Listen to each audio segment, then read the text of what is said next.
Good evening, everybody. I call this meeting to order at 7:16 p.m. Thank you very much for bearing with us as we were trying to gather everything as accordingly for this evening. We know that there are a few kicks that we need to fix. So we will begin. Just a little disclosure before we do begin. There are no copies for the galley for the agenda. However, you can follow along on the projector screen. We'll make that available to you all.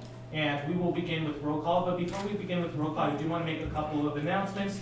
Do we have our two Vice President of Finance appointees and our Elections Director appointees in the room? Yes. Yeah. So, Nilan, are you here? Here. Thank you. Shafi, you here? Thank you. Ty? Here. Thank you. And Mark? Mark Brown? Okay. So, there's still a few minutes before we get into the appointments. But a little quick overview of our agenda this evening. So this evening we are gathering at 7:10 p.m. a few minutes late. I do apologize once again. We're going to call to order. Section C will be approval of the agenda. Section D will be the appointments. We're going to begin with the Vice President of Finance, followed by the Elections Director, and concluding with the President pro-tempore.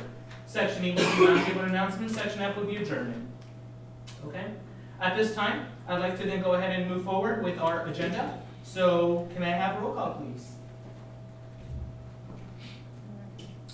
Do you want to say roll call or do you want to use?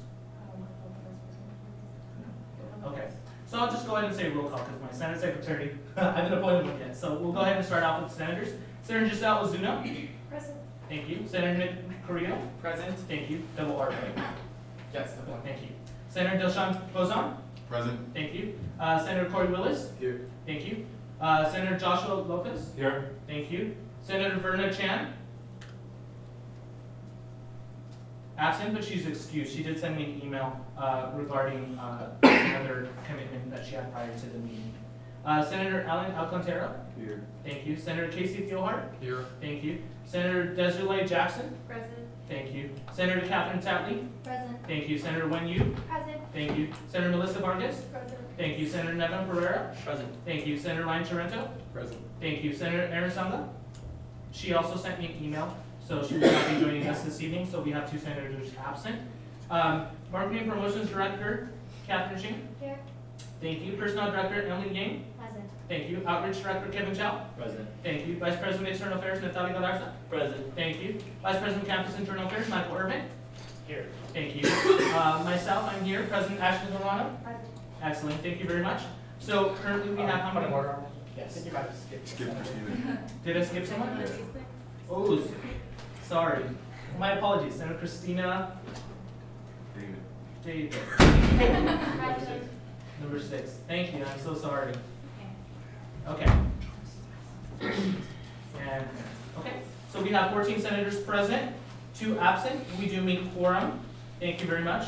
So this evening, as I mentioned earlier, we will be meeting. We're gathering here today for these special elections. We have 3 appointments. We do have the Vice President of Finance position vacant, the Elections Director position vacant, and the President pro-tempore. So the setup of this evening's meeting will be set up as follows. We have 3-minute presentation from each potential candidate, followed by a 5-minute discussion Q&A. We do not have to exhaust the 5 minutes. If we don't need to use all 5 minutes, then we can move forward. Otherwise, if we need to, then that's an option. And that'll be the same thing for the Elections Director and President pro-tempore, which will be our final appointment for this evening. Okay. The 2 positions for Vice President of Finance and Elections Director positions, just a little reminder here. We did send out an email to the campus community at large. I think Stephanie Rose, right, our Elections Director, sent out the email, so you should have received the email. The email had the deadline due for yesterday. The applications were reviewed by the judicial branch. From that point, the judicial branch went ahead and sent the appointees over to the Senate, so the Senate-elect. We received those names and then we went ahead and distributed to the Senate-elect. Currently in front of you, you do have the applications for each individual. The order in which we're going to proceed will be Nilan, Shafi, so the Vice President of Finance first. So if you can get those 2 applications in front of you. Followed by the Elections Director, Ty Rush, and then Mark Brown. Okay? So that's the way that we're going to proceed, just so that you have your papers in order so that we're not shuffling while the candidate is addressing Senate. Okay? With that said, now that I've kind of explained the breakdown, We're going to go back to section C for approval of the agenda. I'd like to open up the floor for any motion to approve the agenda this evening. Motion to approve the agenda.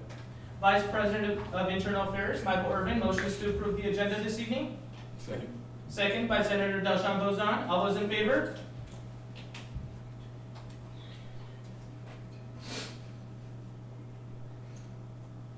Okay, all those opposed?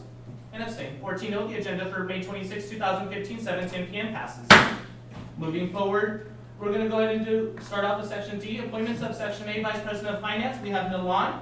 Nalan is our first candidate. Nalan, you have 3 minutes and only 3 minutes. The timer begins when you begin speaking. Thank you. Perfect. Thank you all for the opportunity to come up here and speak. I'm running for the Vice President of Finance position, and the reason why I'm running, despite the circumstances of politics and despite everything that I know is happening, is because I have a really strong vision for this campus, and I have a really strong vision for the finance position. You know, right now the finance position is primarily based, if you ask any campus organization on campus, what does ASUCR do? They'll probably tell you that they give them money for their club organization. They give them a grant maybe, right? What I as Vice President of Finance would love to expand that way more than what it is. At the end of this year, when you're here 1 year from now and you're passing the torch on to the next Senate, I would guarantee you that students on this campus will see a Vice President of Finance position in a light that has never been seen before. I want to have outreach to the community in forms of different types of finance. You know, personal finance. A lot of students come to school, they don't know how to manage their finances on a personal level. They don't know how to do taxes. They don't know how to do all these things that are really important for them. Not just right now, but for their whole lives. And the Vice President of Finance is so important to that. In addition, I think the Vice President of Finance has a responsibility to be a person who's representing students financially. You know, they should be in conversations about raising the wages of our student workers on this campus. Because our student workers, they work really hard, and they deserve to have the opportunity so that they can have a good college education, and they deserve the opportunity to have good experience in college, not just work and study their entire time here. You know, I also imagine the finance position being a little bit more transparent with ASUCR. I don't think a lot of people know how ASUCR funding works. One thing that Crystal Kim did, I think it was 2 years ago, was if you go on your ground and you look at current activity, you get a long list of all the things that you pay for, fees, all these different things, and lots of students don't have any idea what they're paying for. But what she did was she broke it down, she explained it, and from that Senate meeting that I went to, I think she said she got only positive feedback. And I think we should bring that back. I think we should expand that. And I think that the Vice President of Finance position has the opportunity to really make this office shine in a different light. Right now, this office is secluded, and we can dynamically change that. I know that a lot of you here probably didn't know about ASUCR much before you got into elections. A lot of you here, this is probably one of the first Senate meetings you've been to, and you're great. And it's about bringing that out to the campus. It's about getting the campus engaged, and it's about changing the lives of students in a positive way. And the Vice President of Finance position clearly has that potential, and it should be maximized. We should be maximizing it. We should be integrating with the Vice President of External Affairs, and we should be taking the positions that we have and making them go where they've never gone before. So that way next year, when you pass the torch on, you will guarantee that this is ASUCR has been the best ASUCR that it could be. That's time. Thank you very much. Okay. So we're going to go ahead and proceed with the 5-minute question and answer. As I mentioned earlier, we do not have to exhaust all 5 minutes if there is no need to exhaust the time. Otherwise, I'd like to go ahead and open up the floor for a speakers list. So at this time, if you have any questions, comments, or concerns, compliments of any kind, go ahead and you can stick your hand out if you'd like to address Mr. Milan. There is 5 minutes on the floor. If not, I can proceed. Ryan Taranto, Senator Ryan Taranto. President Ashley Morano. Vice President of Internal Affairs, Michael Irvin. Vice President of External Affairs, Natalie Galarza. Senator Melissa Vargas. Trying to remember everyone's name. See, I'm already on. Anyone else? Senator Joshua Lopez. Anyone else? Senator Corey Willis. Okay. I'm going to go down the list one last time to make sure I didn't forget anybody. We have Senator Ryan Charento, President Ashley Lorana, Vice President of Campus Internal Affairs Michael Urban, Vice President of External Affairs Naftali Galarza, Senator Melissa Vargas, Senator Joshua Lopez, and Senator Corey Willis. Okay, perfect. So that will exhaust the speakers list that we have for the 5-minute period. Also keep in mind that you are using up the 5 minutes, so you can be courteous of the people on the list so that you can move accordingly. And we're going to begin with Senator Ryan Charento. Time to begin speaking. Thank you. My question was, do you have an example of how you're going to maximize the potential of the finance position? Yeah, so like I said, my three major goals would be to work on increasing the amount of pay that student workers receive. That's done through UAW, that's done through the Grad Student Union, ASME, all the other organizations that work on issues like labor issues. The second one is maximizing potential is by increasing transparency. And increasing transparency is not just about the Vice President of Finance position. It's about all of the positions in this office. It's about making sure that everyone in this office gets to show that ASUCR is working for the students and it's working on behalf of the students. And that's done through, like I said, what Crystal Kim kind of did and expanding on that with the email program, explaining how the money's being spent. Yeah. Thank you very much. President Ashley Lorana. Hi, Nolan. Thank you for coming. You mentioned that you'd like to do outreach for personal finance, and I was wondering if you could explain how you'd like to see that implemented, whether it's through like a seminar? Yeah, so perfect. So what we did, something when I worked at the USSA, which is the United States Student Association, was there were teach-ins, which is kind of like a seminar. It's a little bit more interactive than that, and it teaches you how, what different types of loans there are, how, what's the difference between a subsidized loan and unsubsidized loan, how you can get the most out of your money, stuff like that. And it's about, I think it's something that finance should implement. That's pretty much the way it would work. Thank you. Okay, thank you very much. Vice President of Campus Internal Affairs Michael Urban. Hi, Nolan. Hey. Question. I was going through and reading, you're talking about cleaning up and organizing the finance bylaws. If you care to maybe elaborate a little bit on that. So one of the bylaws that I could tell you just I remember right off the top of my head, if you go through it, it actually says that you're still not allowed to have an outside bank account. But ASUCR doesn't follow that bylaw. So, no one's brought it up, no one's gone through it, and apparently no one's cleaned it up. So, that's just going off the top of my head from what I remember, that's the first thing. 2 minutes remaining. Thank you. Vice President of External Affairs Naftali Galarza. How's it going? Vice President of Finance is, a huge deal, and they're going to be huge shoes to fill. Can you elaborate on your experiences, on campus or off campus? If you Yeah. So, okay, on campus, I hold the position, treasurer position for 2 clubs. I also hold it for the fraternity that I'm a part of. I've also been the finance officer for the United States Student Association for the past 2 years. So I have approximately 4 years of finance experience under my belt. And I've managed budgets. I'm not allowed to tell you how much budgets are for some of these organizations because of NDAs, non-disclosure agreements, but I have managed budgets that are extremely big. Thank you very much. Senator Melissa Vargas. Hi, so you spoke about transparency and wanting to elaborate on the different things that are listed on Growl. Can you elaborate on how you would do that? So, is it an email program? Or it's an email program, and I think it starts with the email, right? It starts with interaction with the community about where they want the money going and where they see it going. It starts as, well, the way I see it is the first thing is the email saying, here's where your money's going, and then it's feedback. It's response from the community. It's interacting with the community, because that's how ASUCR really thrives. It thrives through student input, and it thrives through communication with the community. 1 minute and 30 seconds left. Thank you very much. Senator Joshua Lopez. Yeah, you mentioned about personal finance and how you want to teach people personal finance. How do you plan on teaching the whole student body of UCR, how to manage their money, specifically? Yeah, so so there's a couple ways you could do that. You could do it through orientation, which is something that every freshman and transfer student goes through.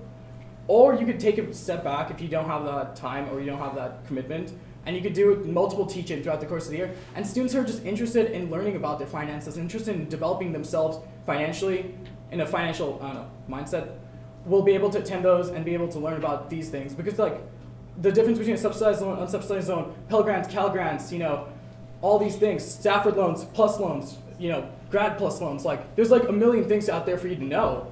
and no one teaches you. Like, you go through the FAFSA thing, and like, it doesn't really teach you what that all means. It just is words on a page. There's no interaction. You can't ask questions to your computer. 30 seconds remaining. Senator Corey Willis.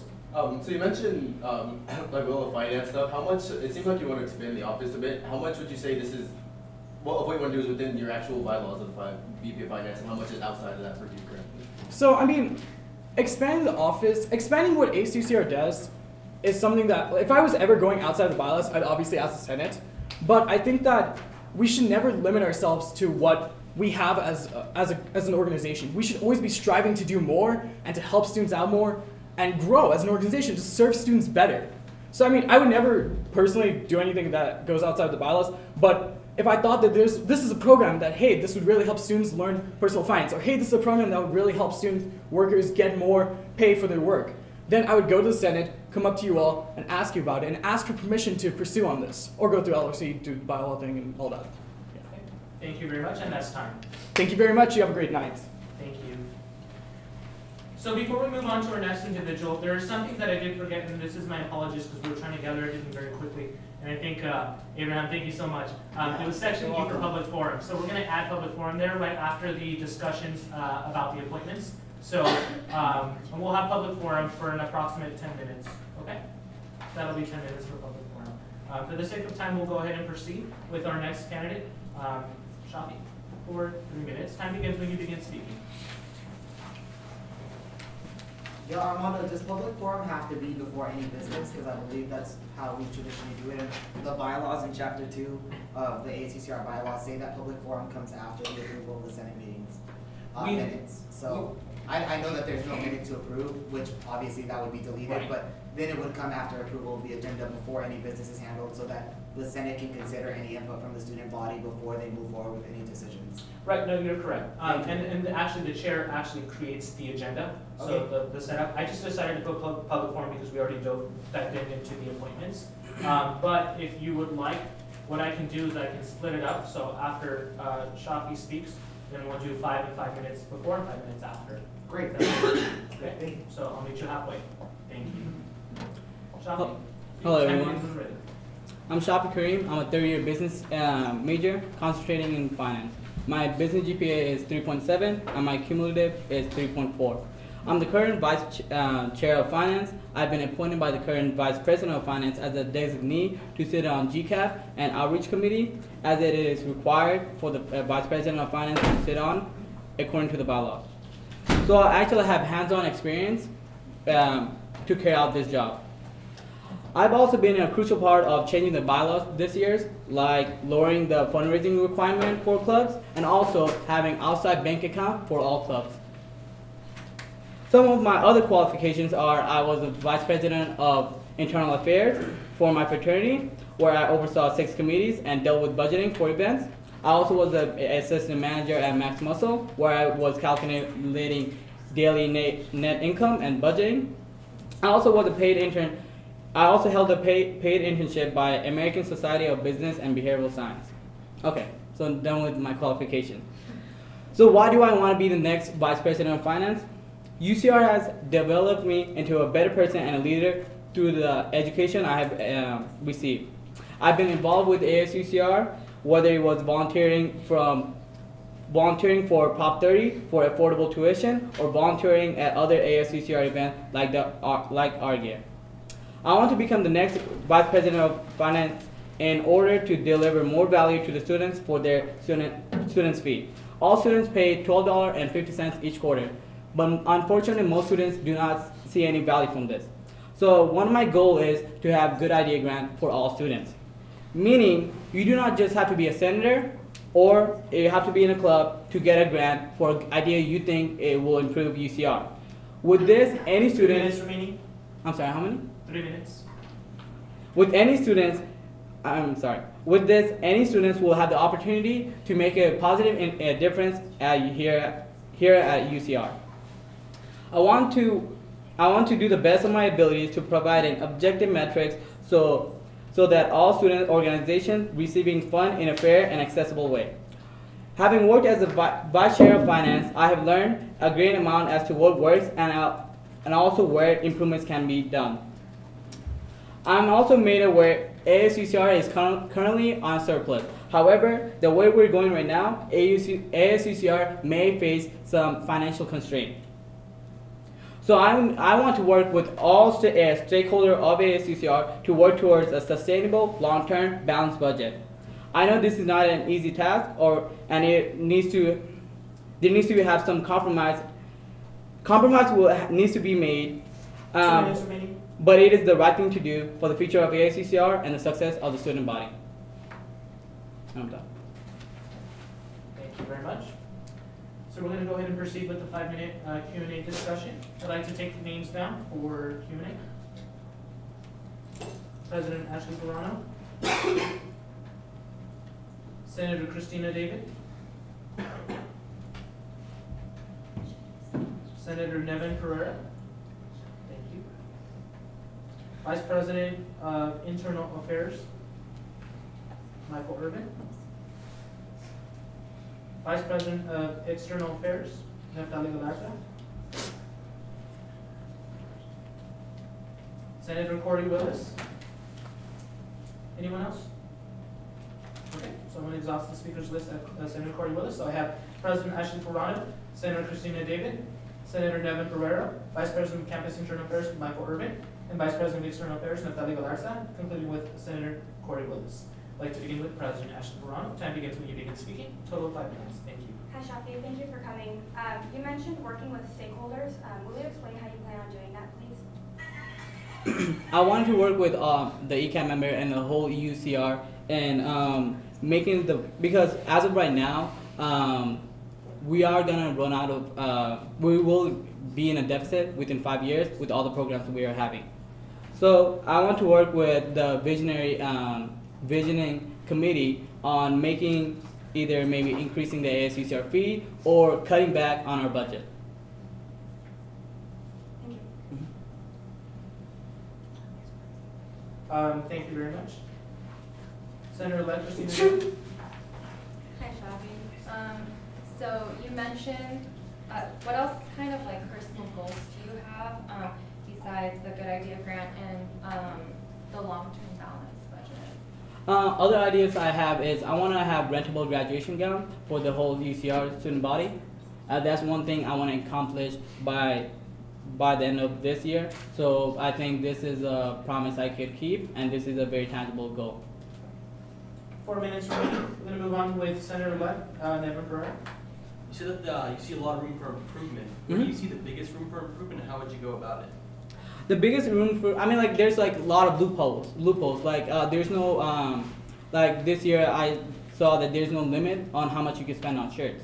People could spend like almost like $30, $50 on shirts. So we want to like put a limit on that. Also, other limits is people who get event grants, like clubs who get event grants, they have no limits on charging students.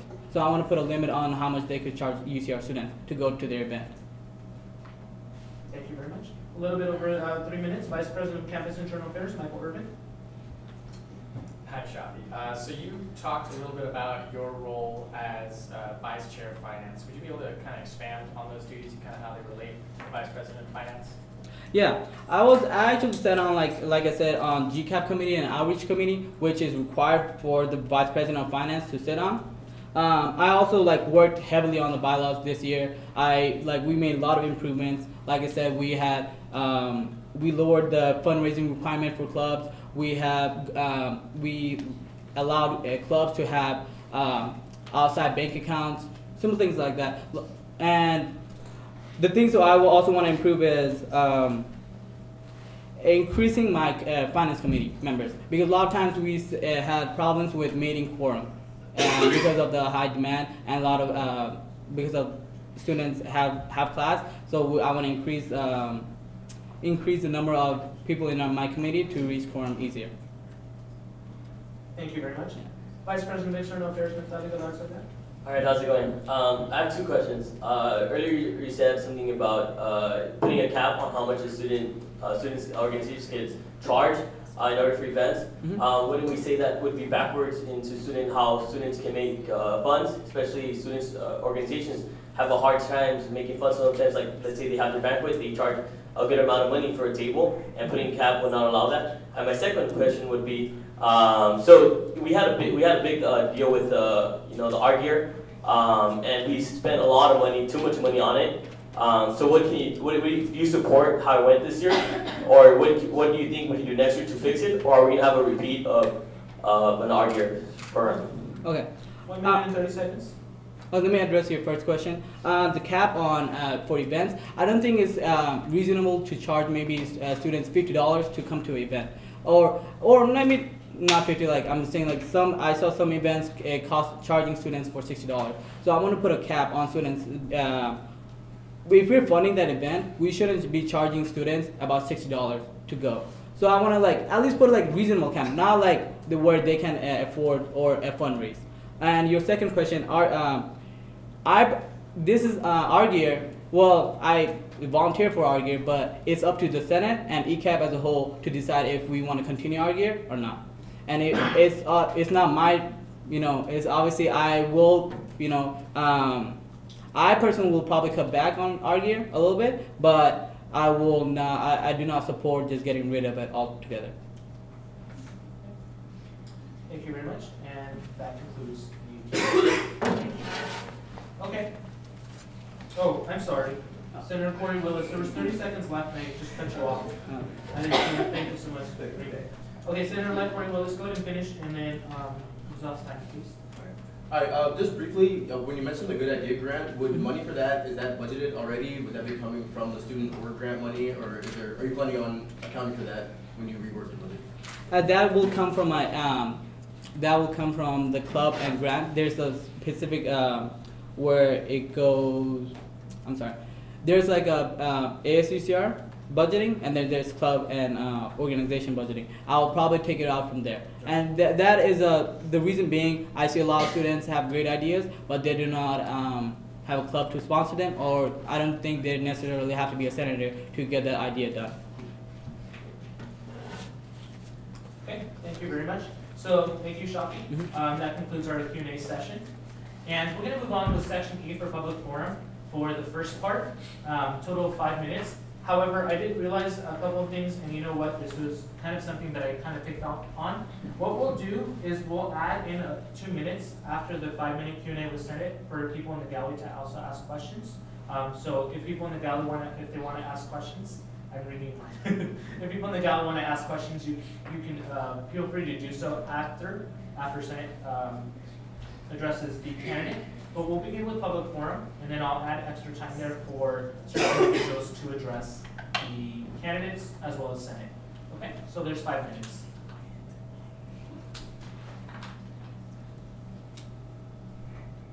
If you're ready, you can rise to the podium and address Senate or the candidates. We'd like for you to state your names before beginning for minute purposes. Time begins when you begin speaking. Hi, sorry, my concern is why weren't the 2 candidates asked the same questions? As far as my knowledge, they were supposed to be both asked the same questions from the Senate. Why were the 2 candidates not asked the same questions? Yeah, Nalan went first and he was asked certain questions. Shafi should have been asked the same questions as far as this goes. So. Do you have specific questions? The same questions that were asked to Nalan should have been asked to Shafi. So that was my concern. Let me just clarify something for you. The members of the Senate were given the opportunity to ask any questions as it deemed necessary to the individual. I did not create questions for them, nor did they create questions. I do understand that there should be a level of equality in the way that we address the candidates. So if that's something that Senate wants to take up to interpretation for the next following candidates, they can do so. I do appreciate you rising and addressing the Senate. So if that's something that you all want to do and agree on asking the same question, we will have to write the question down so that we have the same exact question for both candidates. Yes, that's the only reason I asked is because that's just something that we normally practice. So I just wanted to kind of bring that forth for you guys to kind of address. Yeah. I just wanted to, sorry. Go ahead. I just wanted to say I was addressing my questions to the responses they gave, I was basing it off what they were saying. Of course, no, I agree with you. I just kind of see it as both candidates should be asked the same questions, just as far as equality goes. Thank you very much.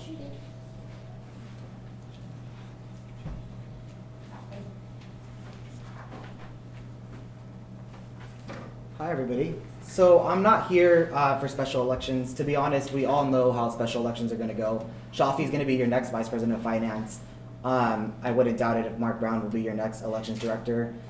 Corey, or maybe Catherine Tate-Lee, will be your next President pro tempore. But what I am here to do is just address how this meeting is going, and also you as a Senate. I find it extremely problematic that for example, with relation to Sylvia's question, it's really interesting to me that both candidates were not asked the same questions, because that's a normal procedure that occurs when any elections go on, because there's a certain amount of understanding that that's what makes it fair, because obviously if somebody ran with you, you can ask questions to that person that you know would be favorable to them. You could also, if somebody ran against you, ask questions that you know would make the person look unfavorable. So that is one thing. It was interesting to me how public forum and public comment were suddenly forgotten from the meeting minutes, when Armando, you've been executive vice president for 2 years before this, so I know that you're aware of public forum and I know that you're aware of public comment. Aside from that, there was a previous meeting that was held for President pro tempore that was not announced pretty much through the campus whatsoever. So already we're seeing how this Senate is acting. We have people on the horseshoe that are involved with illegal activity within the ASUCR office, breaking into the office and logging into computers, or being complicit in somebody else from the office doing that, who hasn't recused themselves. We have somebody else who recorded a private closed session and was censured for that purpose that is still on this horseshoe. We have individuals who were running for candidate positions that have been, that we have recordings of them specifically laptoping for one party. I know personally myself that somebody was specifically offered a position in order to help a party, and that position is Vice President of Finance for Shafi. And I can ask Shafi during the public's questions if that's true or if that's not. And if it's not, I know that there's multiple witnesses that he was specifically offered that position through your side, and when the same leadership took over one of your parties, I'm sure that that was continued on. So I'm not here to address elections. I just wanted to point that out because I think it's very interesting to me how that is all going on. And I would just say that I would encourage every single individual that hasn't necessarily been as involved as I know some of the other members of this horseshoe have been involved, to think critically about the people that you're electing, and think critically about the way that individuals have manipulated you or have influenced you into acting certain ways to get on this horseshoe or to do certain things on this horseshoe. Because not only will what you do impact your time at ASUCR, this year we already saw so many of us got so frustrated as time went on by people's inability to do their work when we had so much trust in them at the beginning. But what you'll also do is you'll further delegitimize ASUCR.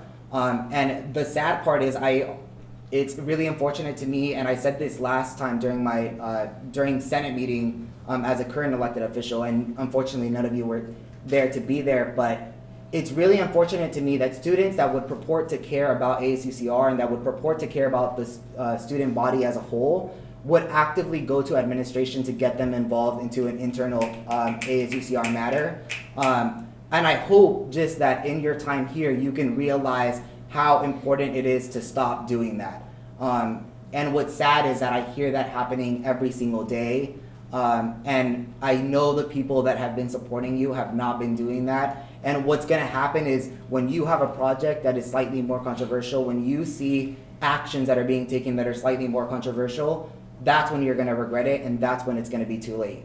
So I'm not here for special elections. I just felt the need to say that. I think all of you need to understand that, and I know that not much is going to change from here on out. I know that the change that's going to happen is when each and every single one of you realizes how you came in office and what you did, and that's when change will happen. So thank you.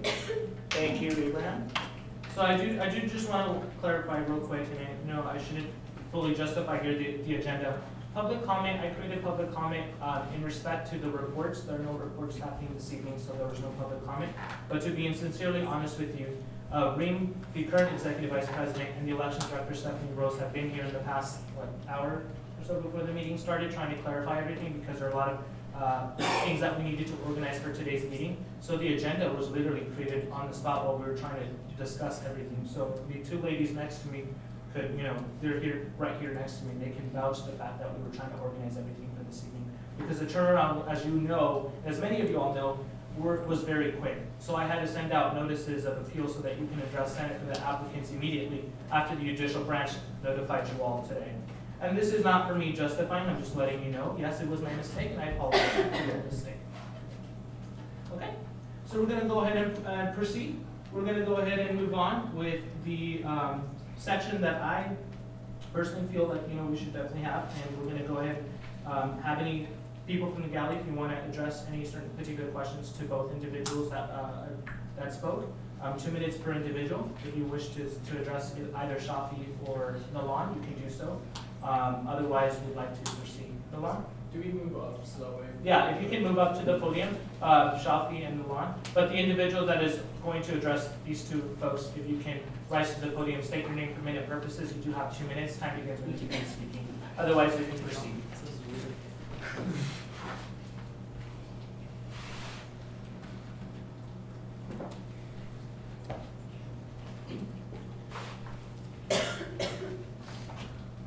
I have a question to both candidates. Were either of you ever specifically offered this position of Vice President of Finance by any of the individuals sitting on this horseshoe? No, I have not. You have not? Yeah. Great. Lavender, you'll probably be getting some documents from me later. I'm not. You?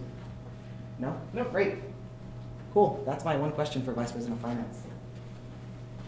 Thank you. Wait, can I address something? No? We'll just proceed. Hi, were either of you recorded on a tape player recording laptoping? No. No? Oh, okay. Sorry. I did not laptop for anybody. Okay. I do not course or laptop for anyone. Oh, so that recording was a use to end person? Thank you. Thank you. Thank you very much. Would any other individual like to address the two gentlemen? No? Okay. There is time left over, but we'll go ahead and move on with the agenda. Okay, thank you very much, gentlemen. Thank you, Shop and Alon. We'll move on with the elections director position, but I wanted to bring it up to Senate to you all. We can either, there are a couple options, and I leave it up to you all because you're all the decision makers. So you all can vote for the Vice President of Finance now. However you want to vote, it's up to you, whether you want to do open ballot or closed ballot. That's good, close. Oh, there's not. Close. But I leave it up to you all, because you can always vote to leave it open. So if you want to do it right after the position, you could. Otherwise, we can do all three individuals and then vote at the end. So we can either do after each individual and after we've had the public forum and the people in the gallery speak and address, or we can do at the very end when we've heard from all the candidates, and then you can proceed with your vote. I like to open up the floor for a motion, and then we'll proceed with the motion. Armando, I'm sorry to interrupt, but I'm pretty sure it has to be closed because it's concerning a personal person, so it has to be Right. closed. No, that's something we mentioned already. No, what I was saying is that we can do closed, but we can also do open if Senate motions to have the ballot open. But you can't do open, even if Senate chooses to, you can't because it's concerning a certain individual. According to the Constitution, you cannot do an open vote. It has to be closed. Right. No, and that's what. Yeah. Yeah. So conducting all pertaining to personnel matter, right? So it can be interpreted in a different way, but I'm saying and giving people the options. I'm not trying to dictate here. I'm just giving the options. I'm also giving the option if you wanted to vote after the position or after you've heard all three speakers. Does that make sense? So I open up the floor for a motion. Want to make it? Last year, remember that we had it's called the person's applying step out, and we had time to discuss how we're going to do that this year. I remember Stephanie was running, and she walked out and discussed, and then she walked out and we were discussing. I mean, not me, but I come to meetings often, and I was sitting, and the Senate was elaborating, talking on why they should vote for any person and so forth. And I think it would be really crucial for the Senate and the public to stay here because that happened last year and discuss, say, this person said this, and I totally vouch for this person because of A, B, C experience or goals. I would think that would be really great. So we could do that before every vote. That would be awesome. So it would be like before do that, then vote for that position, and again, and then vote for that position, and so forth 3 times. Okay. So have the Senate discussion and then vote, right? Yeah. Okay. So there's a suggestion. Still no motion, but if you wanted to motion for that, do you want to motion for that? Yeah, I'll make a motion for that. Okay. So Neftali? I make a motion to have the discussion before voting. Okay. So this would be a Senate public discussion, right? Yeah. Well, I would Public think. minus the candidates. Minus the candidates, yeah. Thank you. Candidates would have to leave. Okay. So we'll have a discussion with Senate where it involves the public minus the candidates. We'll be asking the candidates to step outside, and second by Senator Melissa Vargas. Okay. All those in favor?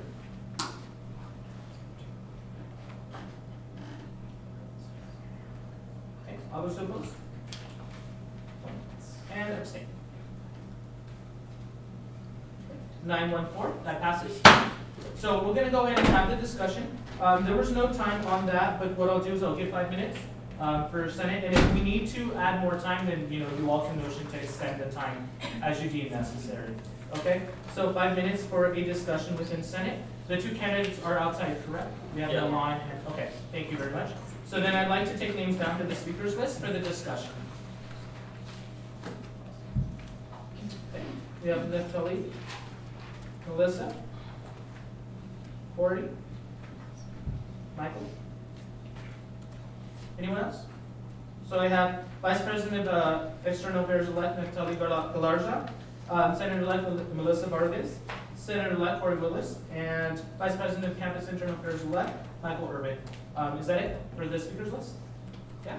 Okay. Perfect. So we have 5 minutes total, and we're going to begin with Vice President of External Affairs elect Neftali Galarza. All right. So just to recall what someone else mentioned earlier, I want to make sure that you all Senate, you're elected. A big thing that I was challenging, and a big reason why I was not your running mate was because I'm against the bureaucracy that has been taking place year after year, where people already promised positions, and so the democracy is being taken away. So we want to make sure that students, this email was sent to the student, all students, and so if a ABC student wants to apply and wants to be Vice President of Finance, then they should have a fair opportunity, whether they helped you win, whether it was illegal or legal matter of helping you. So I'm not here vouching for one individual or another. I'm just saying that when you vote, don't vote for someone because you feel that you owe them. Vote because you thought that this person was the best person, and I hope that all of you took good notes. You really sincerely thought that that person was the one that needs to be Vice President of Finance, and not because this person helped you or this person was promised in your position. So that's something that that's a big reason why I stepped out from your party because that was already being taken place, and I can say what Abraham said is true because I was with your party. So I'm saying that's something that was really concerning to me, and I didn't want to be part of that. So when you vote, make sure that you vote for ethics and morals, not because it's politics. Thank you. Thank you very much. So we have 3 minutes and 30 seconds remaining. Senator-elect Melissa Vargas. Just to make sure we're allowed to discuss on why we want to vote for a certain individual. It was, the motion was just a discussion. Okay, so when Nolan was talking, I personally liked what he was explaining about personal finance and how he would be willing to have workshops and tutorials for people to know how everything is run basically when someone's in a club. So that's one of the things that I really like being being in position for one of the clubs on campus, I don't really know how ASUCR works with money, so I think that would be a really good idea. And I also like the idea of transparency and sending out emails on being able to elaborate on what students are spending on, because I know that's one thing that students do have a big issue on. So those are just two observations that I made. We're going to line. Thank you very much, Melissa. We're going to go ahead and move on with Senator-elect Corey Willis. 2 minutes and 30 seconds remaining. So 2 things. One, it was the Judicial Council who recommended both of these candidates, and it's up to the Senate to choose them. So if the concern is about qualification, that's not really being addressed here. It was already addressed, and Judicial only both of the candidates to be qualified. Number 2, personally, the reason I liked what Alon said, but I think he's trying to do too much with the VP of Finance position. I think he's trying to be a personal banker and do a lot of things that are not necessarily the roles, or are not necessarily in the position's role, and which is why I asked him about stepping outside the bylaws and things. I don't think, I can appreciate his vision, but I don't think necessarily fits what ASUCR, the VP of Finance should be doing. Okay, thank you. A little less than 2 minutes remaining. We have Vice President of Campus Internal Affairs, elect Michael Irvin. Thank you, Armando. Yeah, 2 things I suppose to consider is that how I think we should all base our decisions is entirely on the quality from the appointments that are received from Judicial. Their job experience in relation to the Vice President of Finance position, relevant experience, it's involved with knowing the office inside and out as it is related to finance. And what Nathalie said was right, and this is a meeting to uphold ethics, and making statements that only fit a political agenda are part of my definition of unethical agendas. Thank you very much. So that concludes our speakers list for the discussion. Okay. At this time, I'd like to go ahead and proceed. Do we have?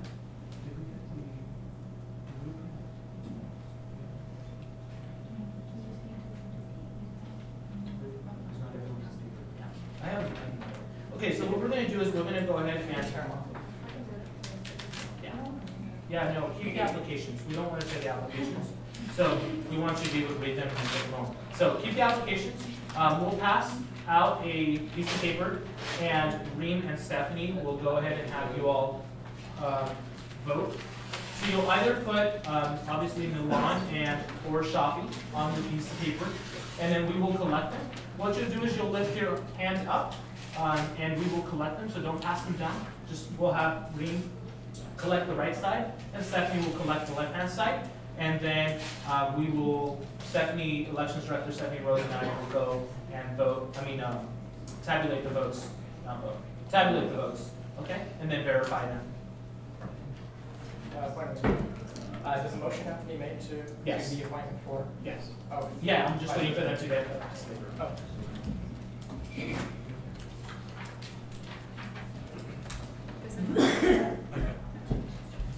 Senators are voting, so sorry, directors.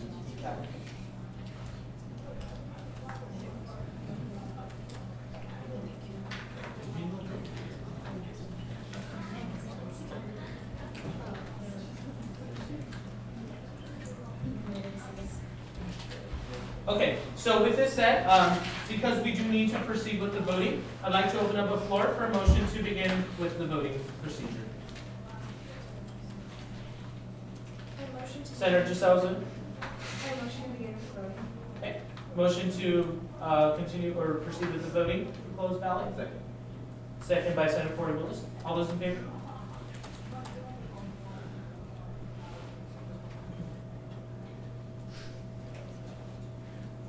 Okay. All those opposed? That's it. 14 no. That passes. We're going to go ahead and proceed. You do have the piece of paper. Go ahead and write down the name. When you're done, go ahead and lift it up, and then Reem will collect the one on the right side, and Stephanie will go around on the left-hand side for me. And once you're all done. Please. Thank you.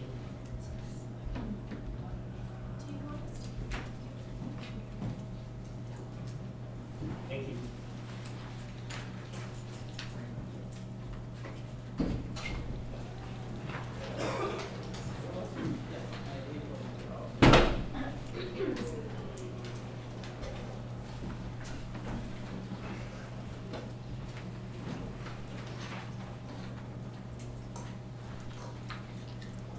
Plan personal privilege. I'm sorry, but I will have to leave due to another meeting that I have to go to earlier, so. I would like to request a point of personal privilege. We both will do prior engagement since we did not as far in advance as we would have liked, because we just got this. Sounds good. So Senator, when you have Senator Catali, you both excuse after the meeting. Just you will follow the. Okay, perfect. Thank you. Thank you. So Elections Director Stephanie Rose and I will go in the bathroom and tally up the votes. We'll tabulate the votes, and both her and I will verify, and then we'll come out with the elections result for this for the Vice President of Finance position. In the meantime, we'd like to take a 5-minute recess. It is 8:06 p.m. So we'll reconvene at 8:11. Okay, thank you.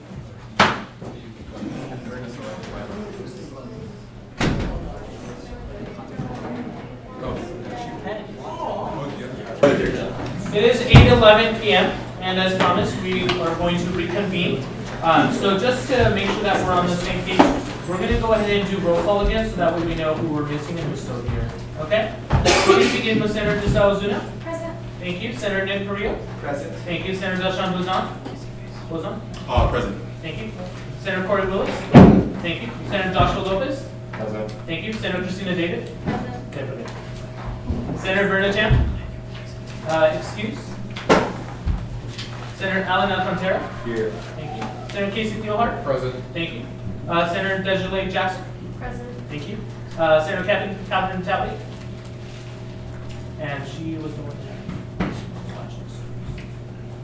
she did email me. Senator Wenyu, absent. Okay. Senator Melissa Vargas. Present. Thank you. Senator Nevin Pereira. Present. Thank you. Senator Ryan Tarento. Present. Thank you. Senator Erin Sutton. She is also absent. Marketing Promotion Director Catherine Chick. Present. Thank you. Personnel Director Emily Yee. Present. Thank you. Outreach Director Kevin Chow. Present. Thank you. Vice President External Affairs Naftali Garanza. Present. Thank you. Vice President Campus Internal Affairs Mike Ortman. Here. Thank you. I'm here. And President Ashley Harani. Present. Thank you very much. So we have 1, 2, 3, 4 senators absent and excused, leaving 12 members of the Senate, or 12 senators still present. So we still do need quorum. Okay. So we do have the results for the Vice President of Finance position, and as tabulated by myself and the Elections Director Stephanie Rose, we verified the results and we counted twice. It is a pleasure to announce this evening that Mr. Shafiq Karim, you have been elected as the Vice President of Finance.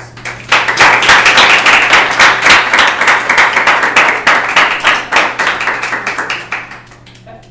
And so, Mr. Shafiq Karim, the vote with a 10 in favor, okay, 10 in favor, and 10-0-0 for Shafiq, okay, and then for Nilan, it would be 4-0-0, okay, and so Shafiq Karim, you are now the next Vice President of Finance for the 2015-2016 academic school year for the ASUCR Senate. Thank you. All right, we're going to go ahead and move on with our agenda.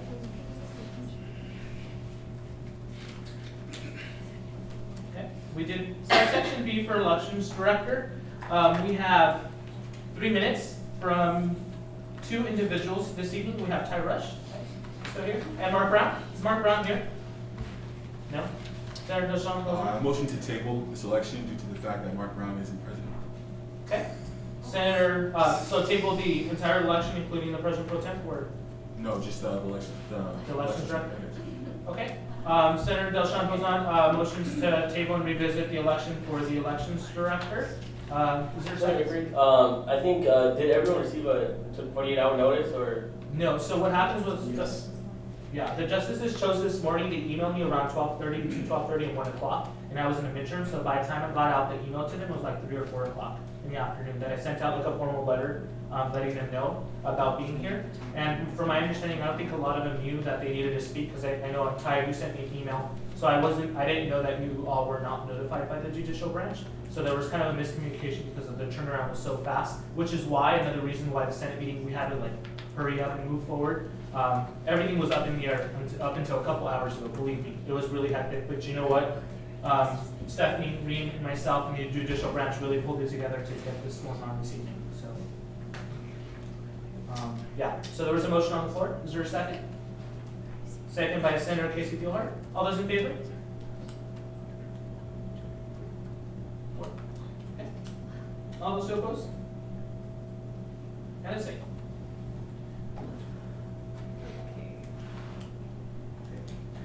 All right, with 408, that still passes. I hope you all know when you abstain, you give your vote up. So it is only when you oppose, okay? So you do give your vote up when you abstain, which is why you need to vote yes or no. And this is in Robert's Rules of Order, and this was clarified by former parliamentarian Sean Tizunian last year, as well as by myself when we presented it to the Senate. So just to let you know about parliamentary procedure. So I have a question. So when the vote does not meet majority, it still goes through, even if it's because you still have the majority. It's just people gave up their vote to the people to be in favor. And we presented a presentation, was last year Sean presented a presentation on the importance of not abstaining. Because abstaining is basically you're abstaining because you have no information.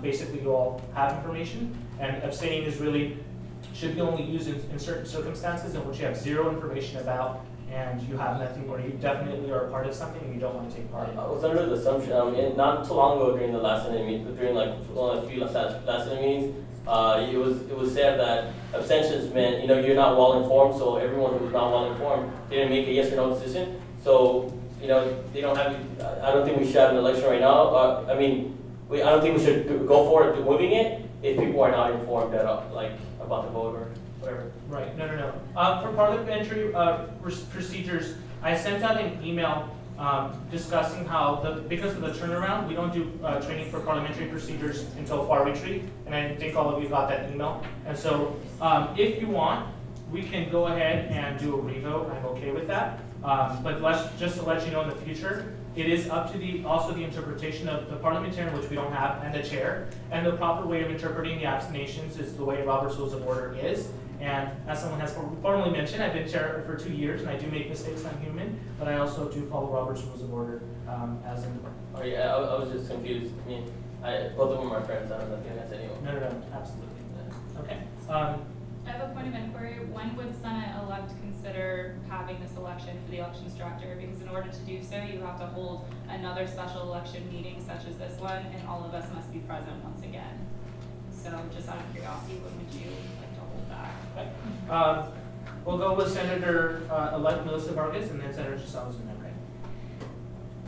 Just regarding what Stephanie said, just because finals are coming up soon, when would we have another meeting for this exactly? It's kind of already too late. That's just my. So so here's a little point of clarification if you want on my end. I would have to work with Stephanie and Ring, particularly Stephanie, because it says that she needs to be here to tabulate the votes. If Ring can't make it to take the minutes for me, I can always get a volunteer. But I need to work with Stephanie and make sure that we're both on the same page, and I need to get all of your schedules in. I believe I sent out a doodle poll from the last time when we met. Some people actually put, I don't know if it was like Friday, there was a lot of availability, or Thursday. I could send out a doodle poll tonight after this meeting. We could do it week 9 or week 10. I could send a doodle poll, and then the one with the favorable date, if you will, would be the date that we would go with. But I would need essentially all of you to submit it by midnight tonight, so that Stephanie and I can work on a mass email to notify the student body within 48 hours. And then I can notify you all within 48 hours, because I don't want to plan a meeting for tomorrow. Would we be able to do this on Saturday? Or is that at the Transit Street? Yeah. Everyone would be there. So I'm not sure. We would have to just send out a mass email to let them know that the meeting is public and that we will be posting the vote. Another point of clarification, also please consider that it's my responsibility to transition the new elections director, so this is also giving me much less time to transition them as well, because I don't know when you would hold the next meeting. Say that's week 10, then I'm expected to meet with the elections director, which I'll do so because I care about ASUCR, but please just understand, I don't think that's giving them the full advantage that they deserve in terms of transitioning. Okay. Senator Casey Taylor? Can I motion for a revote on the tabling now that there's new information about what abstaining is? Absolutely. Okay. So I'll go ahead and open up the floor for any motions. I motion to revote on the tabling of the elections director election. I second the motion. Motion by Senator Casey Fieldhart, second by Senator-elect Melissa Vargas. All those in favor?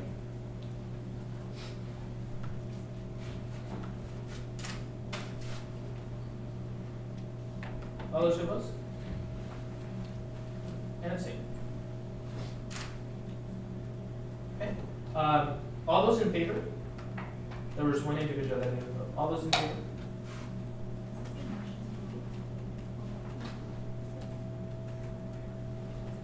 All those in favor? Yeah, so if you were in favor, Can you clarify? Yeah.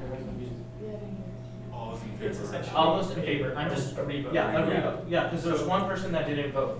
So it's the same I didn't shut your motion hand. being made that you're voting on whether or not to table. So, 1, 2, 3, 4. Okay. All those opposed? There we go. And abstain. Okay. 9, 2, 1. All right, that passes. Okay, so there's a motion to reconsider the revote. So, is there another motion? I know I'm really you're all on the spot this evening because there's very little training for this, but Point of parliamentary procedure, the motion to reconsider came from the original four. Oh, so motion to start a revote? motion to start a revote by Senator Casey Gilhart. Second. Second by Senator Kristen David. All those in favor?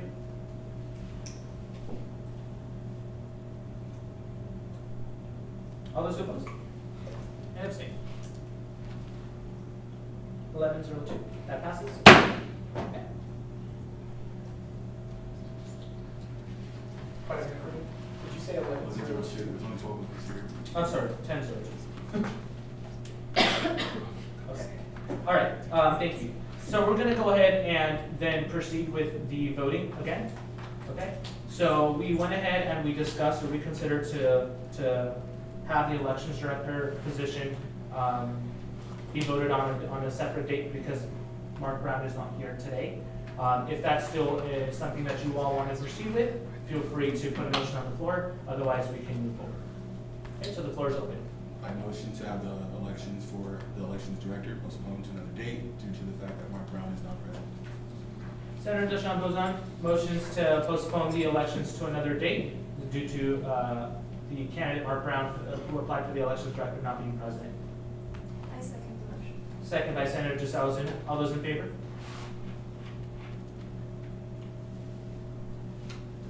All those who oppose?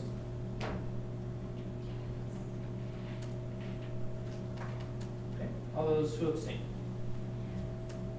3-8-1. That does not pass.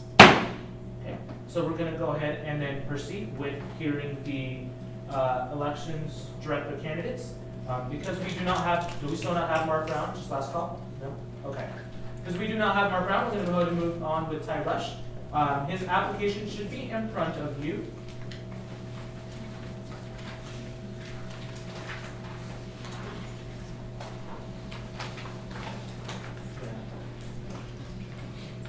Okay. So we have Ty. Ty, do you want to go ahead and rise to the podium? You will have 3 minutes to address Senate and only 3 minutes. Time begins when you begin speaking, and then followed by the Senate Q&A, and a 2-minute per person for the galley discussion Q&A. Okay? Time begins when you're ready. First off, I'd like to thank everyone for being out here and taking part in ASUCR. First of all, my name's Ty Rush. I'm a 3rd year, and I'm a political science public service major.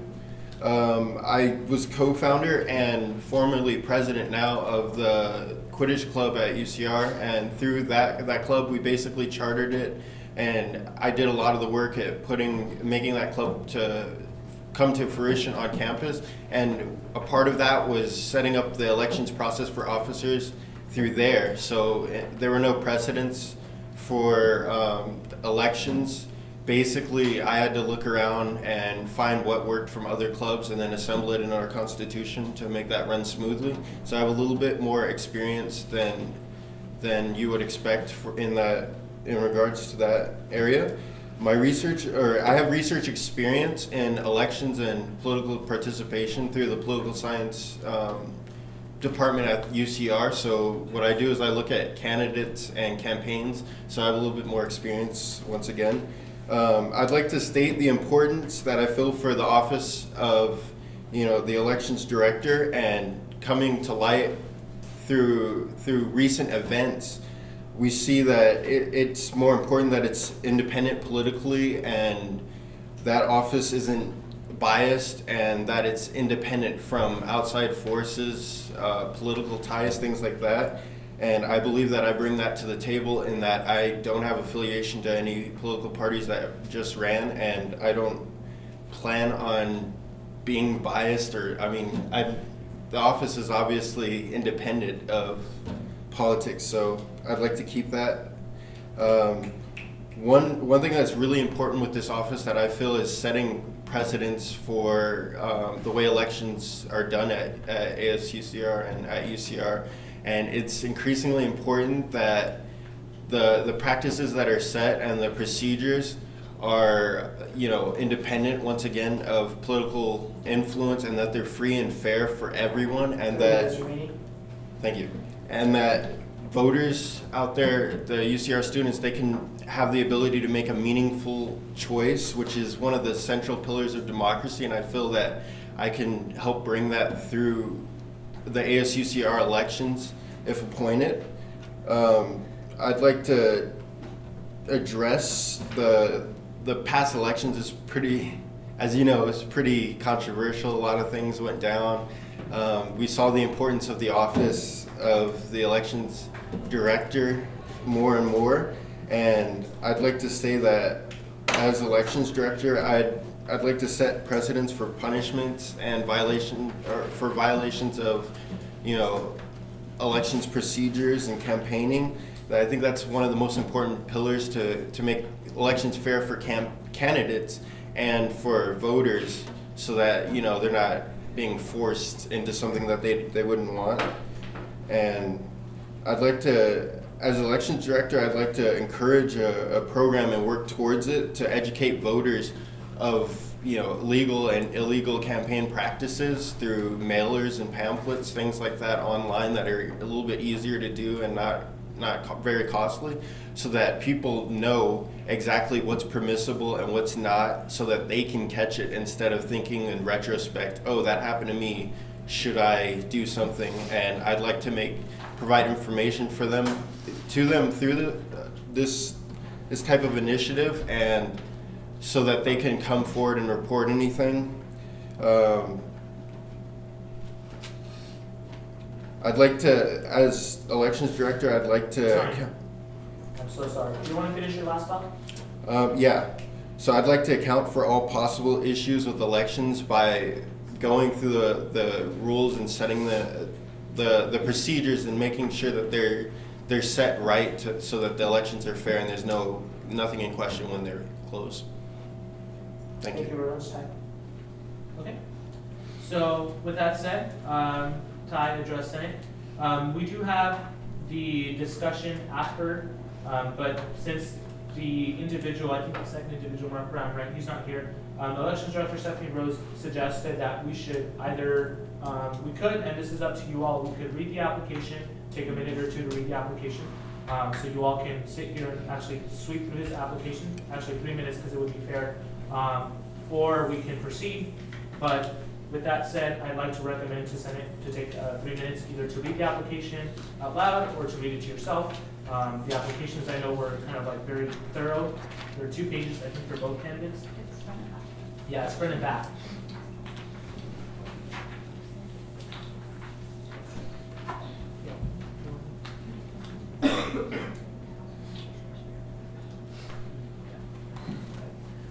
So we're going to go ahead and then read the application, but since we have Ty here standing, we're going to go ahead and take your 2 minute per person question. And that said, if there are any questions that the galley has that you want to prepare for, please start preparing for it. But we're going to do with the 5 minute discussion and then the 2 minute per person for the galley discussion. Then we're going to go ahead and read the application for 3 minutes and then proceed as on the agenda.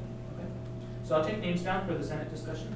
Senator Casey Gilhart, Michael, VP Internal, Ashley, Resident, Martin Promotions Director, Cancer. Alyssa? No? Christina David? Mike? Anyone else? Okay. So I have Senator Casey Gilhart, Vice President Campus Internal Affairs Michael Urban, President Ashley Romano, Marketing Promotions Director Kat Ching, and we have Senator Christina David, and last but not least, Senator Ryan Chirito. So we have 1, 2, 3, 4, 6 individuals on the speakers list for a total of 5 minutes for the Q&A session. Time begins when you begin speaking. Senator-elect Casey Fieldhart, please take us away. Hello, Ty. My question is, I feel that a lot of the issues that arose from this year's election really stem from volunteers and supporters not being regulated. Do you believe that they should be regulated? And if you do believe, how would you go about making sure that's regulated in a proper and fair way? Well, first of all, I'd like to address your question by saying to regulate volunteers and to regulate people campaigning, it should be done within limitation, because that is free speech, and I believe in the sanctity of free speech.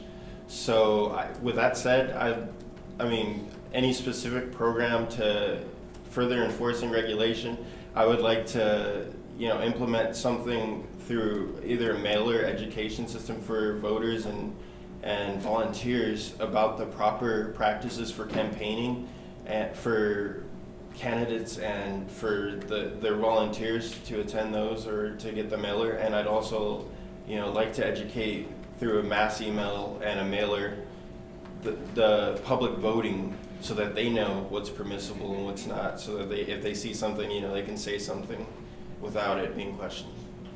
Thank you. Thank you, sir. Thank you very much. Vice President Campus Internal Affairs, Michael Urban. Hi, Ty. Real quick, maybe I didn't see it on here. Just real fast, what year are you? I'm a third year. Third year? Mm-hmm. That's it. Okay. Thank you very much. We have 3 minutes and 30 seconds left. President Ashley Romano. Hi, Ty. I wanted to read one of the quotes that you wrote in your application, which I thought was really great. If Senate wants to turn with me onto the back of this application under the laptop in question. You said, quote, I plan on dedicating the weeks before campaigns to informing the public on what types of campaigning are illegal or legal by holding meetings and posting posters to help students recognize when they see illegal practices like laptopping. I think that's a really great idea, but I was wondering, what are your ideas for the stricter punishment that you also mentioned in the earlier part of your application for things like laptopping or any of the other rules? Okay. Thank you for your question. And for in regards with stricter punishments, I didn't really mean stricter punishments as in we should create more harsh punishments. I meant setting a precedence that if campaign regulations and the process is violated, that the people that violate them are brought to justice, and they have their fair day, and they're able to defend themselves. That we can set the precedence that they get their process, and so there's no questions about it when the decision comes through, and to enforcing those and sticking to those punishments. Thank you. Thank you very much. Marketing Promotions Director Kat G. 2 minutes left. Hi. I guess mine is more of a comment, but earlier Naftali was speaking. He said that he was friends with both of the people that are trying to run for this position. So, and then earlier you said you weren't biased towards any party or like any party running this year. I guess if I could just have like a clarification on like where exactly you stand, because like he said you were friends. I was just curious. Yeah, so I actually know Tali from junior year. We went to a program together called RILA, and we were in the same bunk together. But since college, I mean, I haven't been involved with his campaigning and his political preferences. I mean, we have some classes together, but we haven't really had enough contact at UCR for me to be biased towards his opinions and his policies.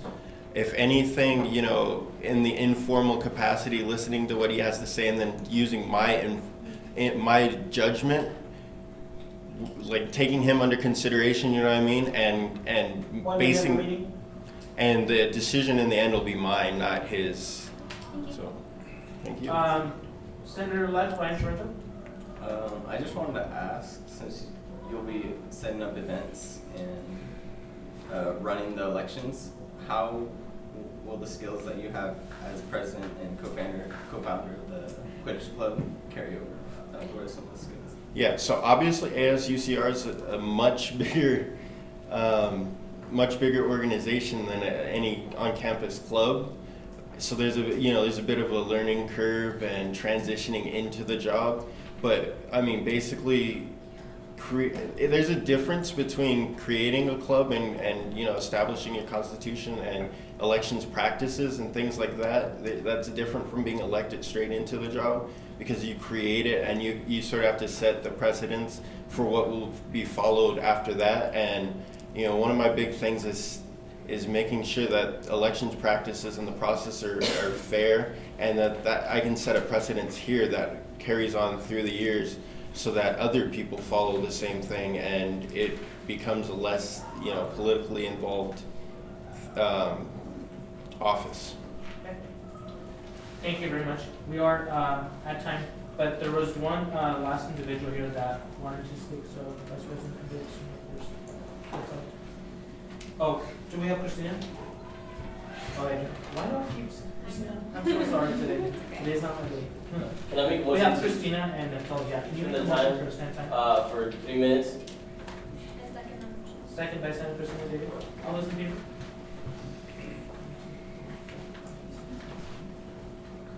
Okay. All those opposed? Abstain. 12-0. That passes.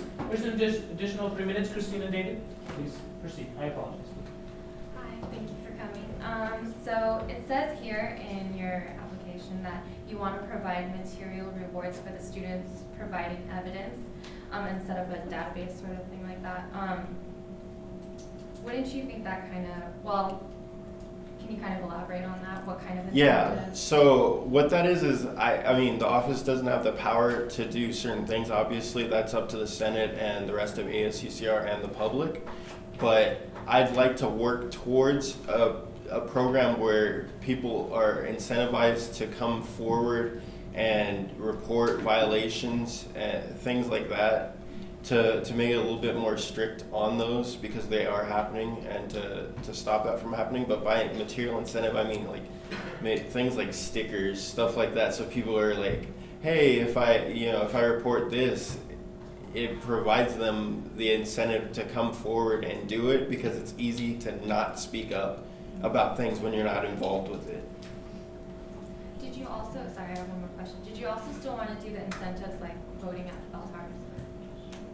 Oh yeah, those actually drive voter turnout more than you would think. I have several friends that wouldn't have voted despite me pestering them to do so, had it not been for those for the in and out truck especially. So thank you. Okay. Thank you very much, Senator Light, Christina David.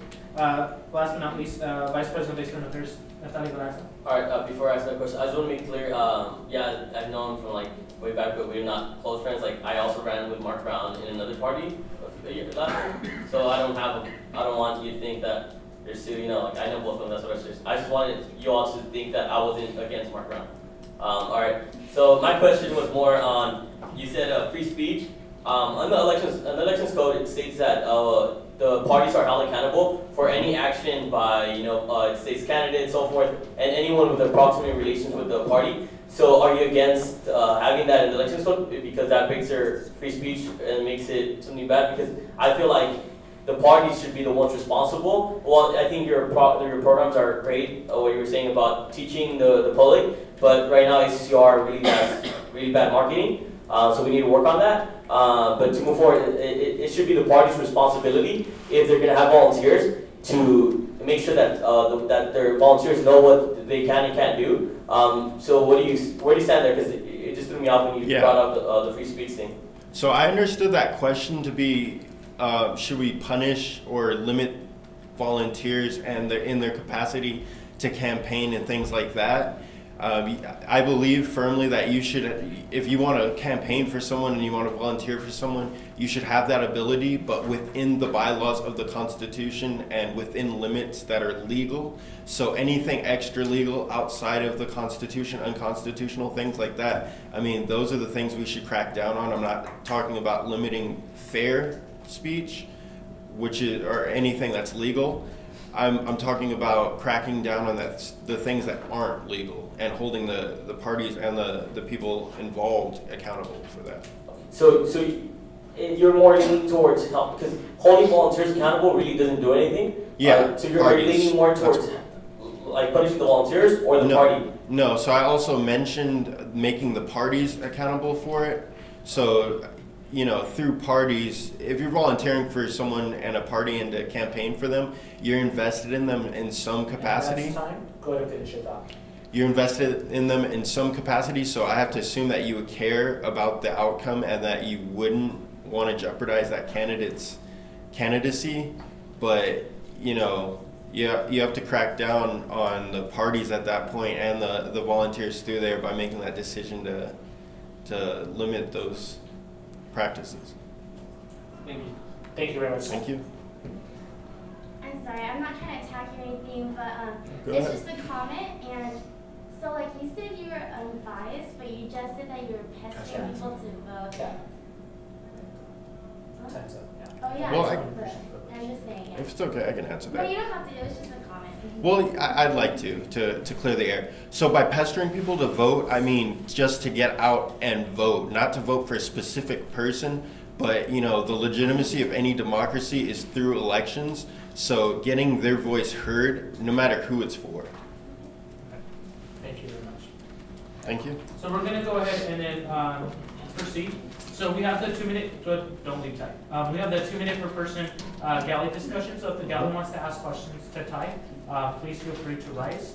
He's up here. Otherwise, he can take a seat and then we can proceed with reading the Mark Brown application.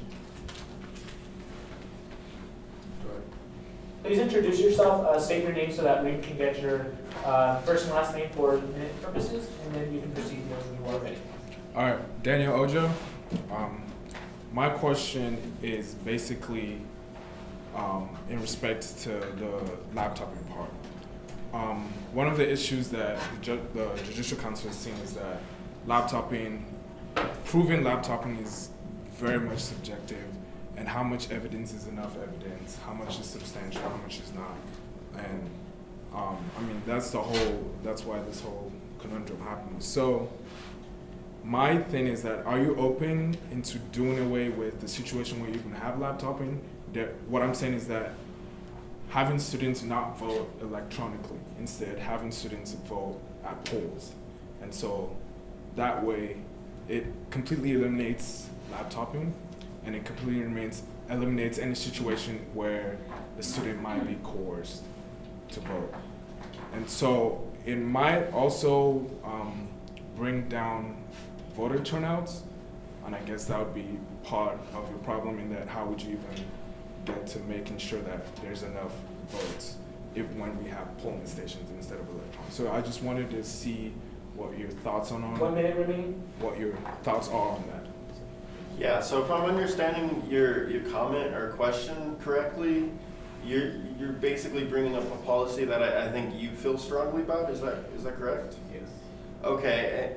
I don't think you have my application, it's just been them, but my policy about laptoping is very explicitly laid out in those.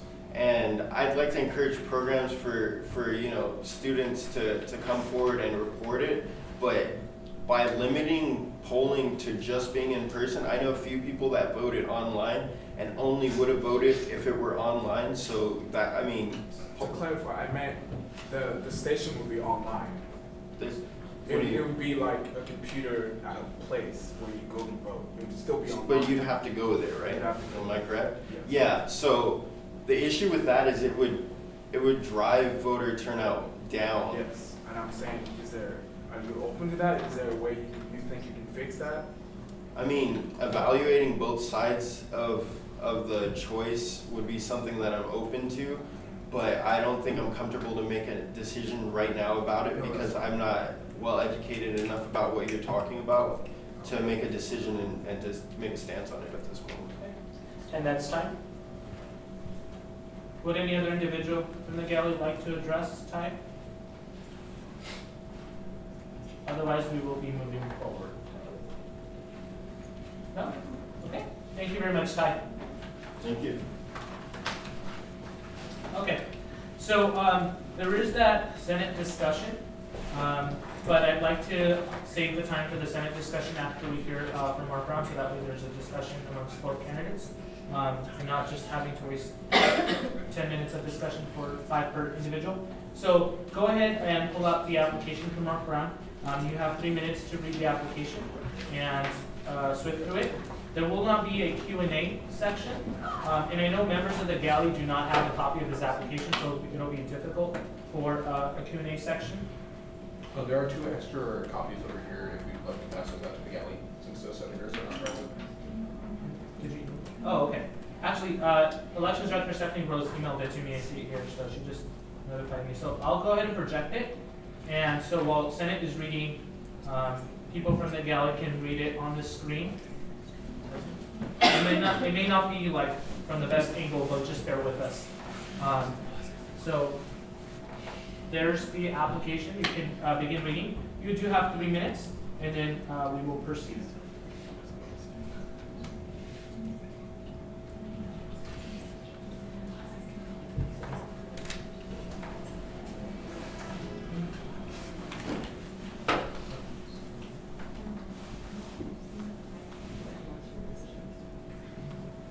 Just 3 minutes, and you can read through the application.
One minute and 30 seconds.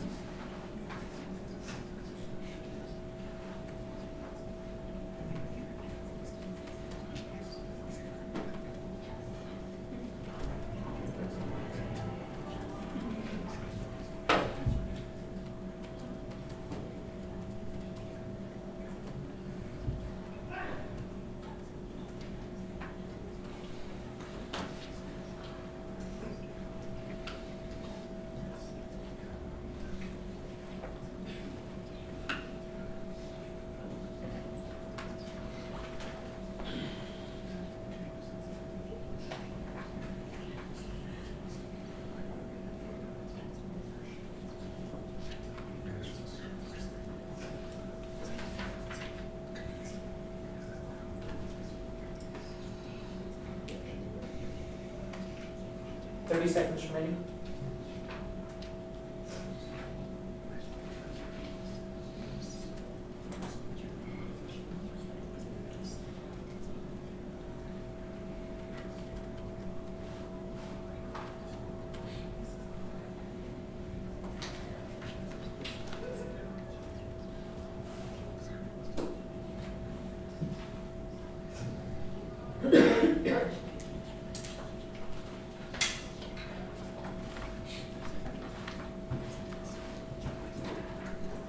And that is time. So we had an opportunity to read over the application, 3 minutes very briefly. I understand that members of the galley did not get a copy of the application. I obviously did not know that he was not going to show up today. Because of the short turnaround, it was hard to get everyone's responses back in time in a timely manner. So if members of the galley want to ask questions based on what you saw on the screen, feel free to rise and address Senate. If not, we'll proceed with the Senate discussion, and then Ty, if you can do us a favor and step outside while Senate has a discussion about the election director position. Okay, so, but in the meantime, anybody would like to address Mark Brown is, I know he's not here personally, but address Senate in regards to Mark Brown's application. It's posted up on there. I know it's probably not from the best angle, but thank you for bearing with us. No? Okay. So then we're going to move on to the Senate discussion. Oh. Could I possibly just address the Senate real quick about something? Absolutely. We have 2 minutes, okay? Go ahead and state your first and last name for minute purposes, and time begins when you are ready. Okay. Hi, everybody. My name is Brian Jensen. I'm actually here on behalf of my friend Sean Uzunian. He wanted to actually apply for the position as election director, but had an issue with the email that was sent out to allow people to know to apply. It ended up in his spam mail. And he only figured out about it this morning when an email was sent out letting everybody know about tonight's meeting. And I would like to know if I could possibly, he gave me a speech to read for him, if you would all be willing to see him as a candidate, possibly. Okay.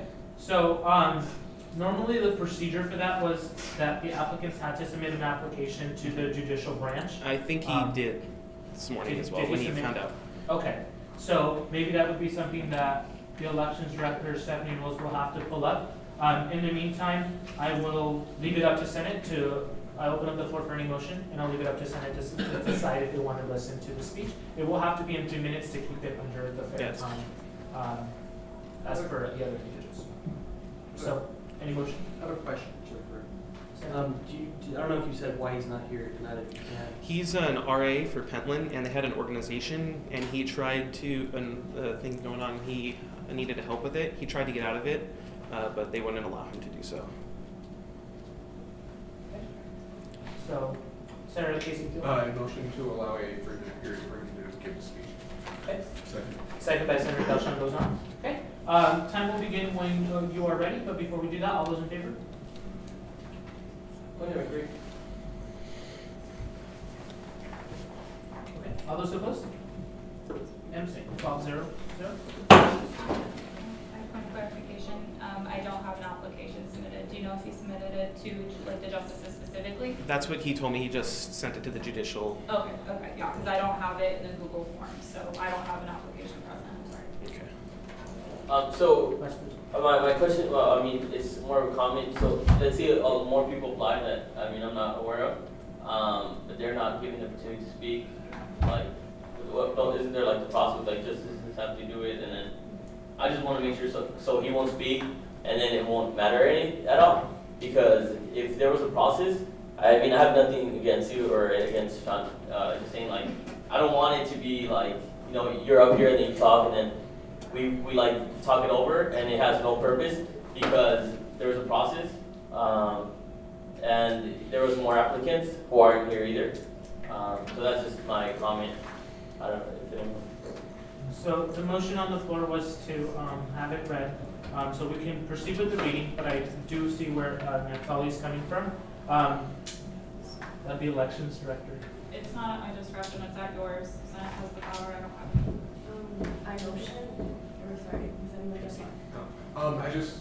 I feel that we aren't going to be voting on Sean, but it's just in case that we should be aware of other possible candidates in case we do have a vote of no confidence and that we would be going into another election. We are able to do a vote of no confidence, right? There is only one candidate, so it is possible.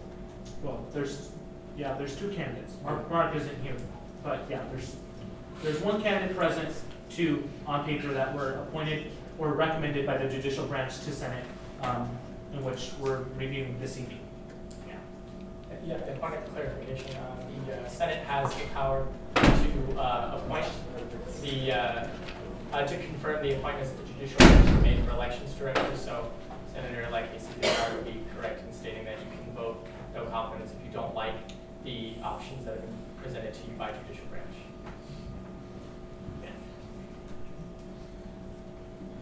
Oh, I was just going to say, I motion to hear speech, but not vote on it, just because it's Oh, yeah. okay. There was already a motion, so we'll go ahead and just hear the speech, and then we'll get back to after. Thank you, Lisa. All right, go ahead. You do have 3 minutes. Time begins when you begin speaking. Okay. Hello, everyone. My name is Brian Jensen. I'm here on behalf of Sean Uzunian. He has written the speech and was not able to attend. For that reason, he's asked me to relay the speech to you. The following are all of his words. To begin with, congratulations on all of you earning your seats and earning the responsibility to represent our campus population and our students. I know that it has been quite a journey filled with many struggles and obstacles that each of you have preserved to overcome. I can easily and truthfully say that I am honored to be represented by each of you. Secondly, I cannot be in attendance because of my RA obligations. We are hosting a collaborative program tonight in Pentland, and I need to help my team set up and run the program.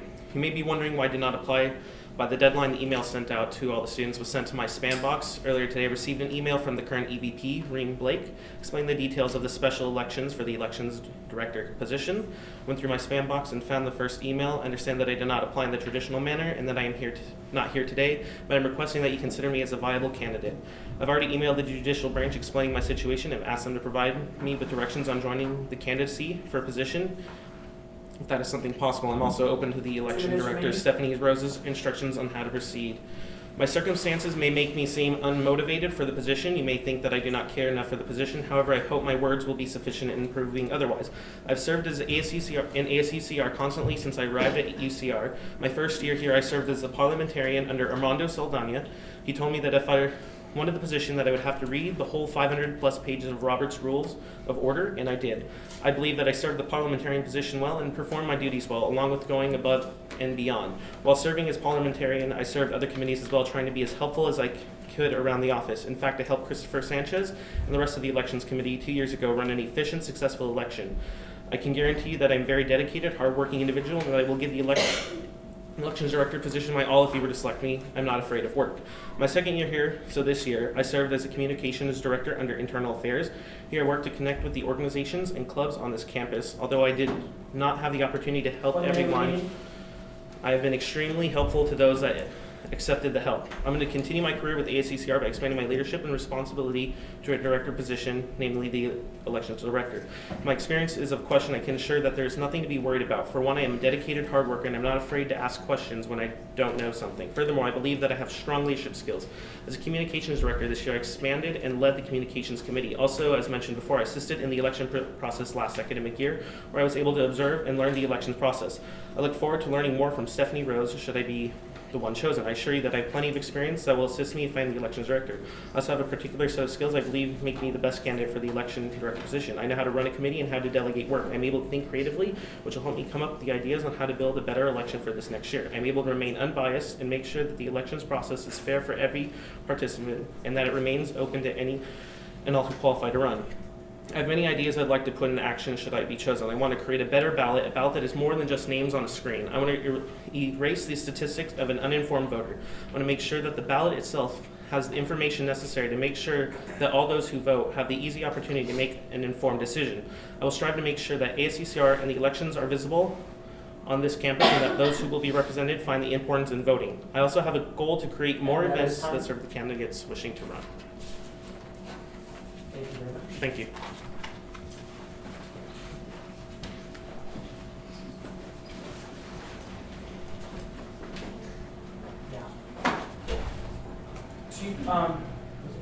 Brian, do you think you'd be able to answer any questions if Senate were to have any questions? I don't think so. Okay. Sorry. Okay, fair enough.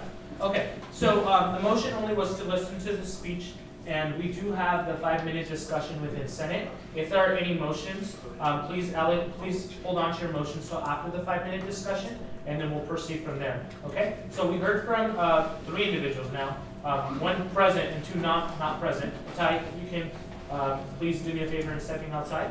Thank you. We'll go ahead and then proceed with the 5-minute discussion, and I'll open up the floor for any names. I can get a pen that has me. For any names.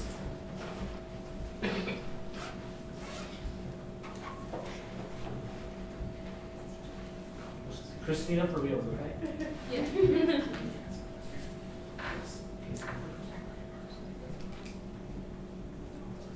Anyone else? Okay, so I have Senator Delshon Bozon, Vice President of Campus Internal Affairs Michael Irvin, Senator Casey Fjord, Senator Christina David, Vice President of External Affairs Neftali Galarza, and Senator Corey Willis. Did I miss anybody? No. There is a 5-minute time period. Please keep that in mind as you're speaking so that you don't take up the entire 5 minutes unless you really, really have to. And then time will begin when you're ready. We're going to go ahead and begin with Senator-elect Sean Rosen. This doesn't necessarily pertain to the candidates per se. However, I would like this opportunity to express my beliefs on the situation.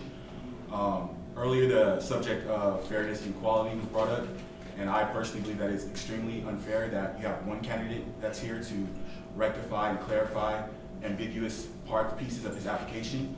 As a reader, you're going to misinterpret what that writer is saying. He has had the opportunity to address and clarify things to the horseshoe, and the other candidates have not had that opportunity. That is extremely unfair.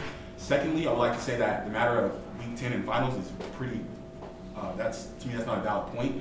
As a senator-elect or executive cabinet-elect, I think it is your responsibility to be willing to compromise time in order to serve the students. So that is not a matter. You are currently the election. Well, I'll speak to the podium. So yeah, those are my personal sentiments on the situation. And I know there's not much we can do about it because a vote has already been casted, but I would like to speak my mind. Thank you. Okay. There's 4 minutes remaining. Thank you very much. Vice President of Campus External Affairs, Elias Orderman. Thank you, Armando. Personally, I liked what I heard from all three. Sorry, Michael, hold on. Brian, can you also step out as your representative? I mean, I'll just go ahead. Thank you. Thank you for the protection. Sorry, okay. I apologize for interrupting. Michael. Yeah, so personally, I liked what I heard about all 3 potential candidates. And it's a shame that with that short notice, 2 out of those 3 couldn't make it, as I understood earlier today that they were informed. And I honestly would hate to disqualify a process based on maybe technical procedures. I understood what Brian said about the candidate. There might have been an error in how the application went through. And it's also, I think, very pertinent to note that last year actually a very similar situation happened where our current elections director, unfortunately, kind of the process went by and she had to apply late. And the Senate very reasonably considered that, okay, sometimes errors in the system do happen, and we would like to account for possibly the most qualified pool of candidates and not necessarily disqualify someone due to a procedural error. It should also be noted that, and I think this probably tie into why I feel maybe a tabling of this might be in order, is because elections director additionally is also a 9-month position. I mean, there's very much an urgency when we're making the appointment for VP of Finance because that work begins, well, today. For VP of Finance. Elections director is a 9-month position. Elections director's work doesn't begin at the beginning of the school year, meaning that we can make that appointment at the beginning of the school year. And so, in the interest of, like I said, from what I've heard, equality and fairness and wanting to get the best potential applicants for the job, it would make sense that we take a look at that and consider that. Thank you very much, Michael. Senator-elect Casey Fielder. I feel all 3 candidates are great. I'd love to be able to have Mark Brown here and ask some questions. And I'd like to ask you, Armando, to make sure that since we do have the ability to exercise a vote of no confidence, that you explain to Senate what that vote is so we are understanding our powers, because I do believe that might be the best option here. Absolutely. Did you want me to do it now, or did you want me to finish with the speakers list? Let's finish the speakers list. Absolutely. So I'll get back to you on that, okay? We're going to move on. Is that it, Casey? Yes. Thank you. Senator-elect Christina David. See? Got it. So this is in regards to the candidates. I feel as though Ty is he seemed very vague on what he wants to see for next year, but I mean that can't be a bad thing either because that can be molded into what he wants to see going through the process, I guess. However, after reading Mark Brown's application, I like his assurance on what he wants and sees for the position in that, for example, he wants a subcommittee within the elections committee so that there's more manpower to monitor, re-looking at the bylaws and monitoring device usage, just kind of exploring that sort of thing, but yeah. Thank you very much, Senator Christina David. Vice President of External Affairs, Neftali Galarza. Yeah, so I think that I'm looking at the applications. Both are great, but I did really like Mark Brown's goals and his ideas on reorganizing the party system, especially. I feel as if party systems can be really bad, as we saw this year, and it's been like this for the last few years. And I think trying something new, like the RWR, overread this party system, but I think that's a great idea on how to go about breaking the party system and creating a more fair election. But I also want to disclose that all 3 candidates are great. I know all of them, but Sean was supporting our voice, and so there is some bias. I just want to put it out there. Thank you. Okay, thank you. And Senator-elect Corey Willis, there is a few seconds left, so go ahead and exhaust our time. Sure. One point to Michael's point, which is that we can't wait till the beginning of the year, but when the new constitution takes effect, it will change how the elections director position appointment is handled. So take that into account if you did want to move to do anything to push the vote off. And in terms of affiliation, that would be my concern with all 3 candidates.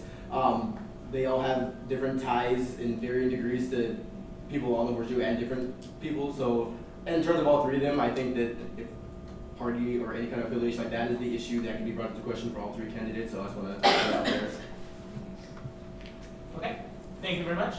Senator Dashan, did you have anything?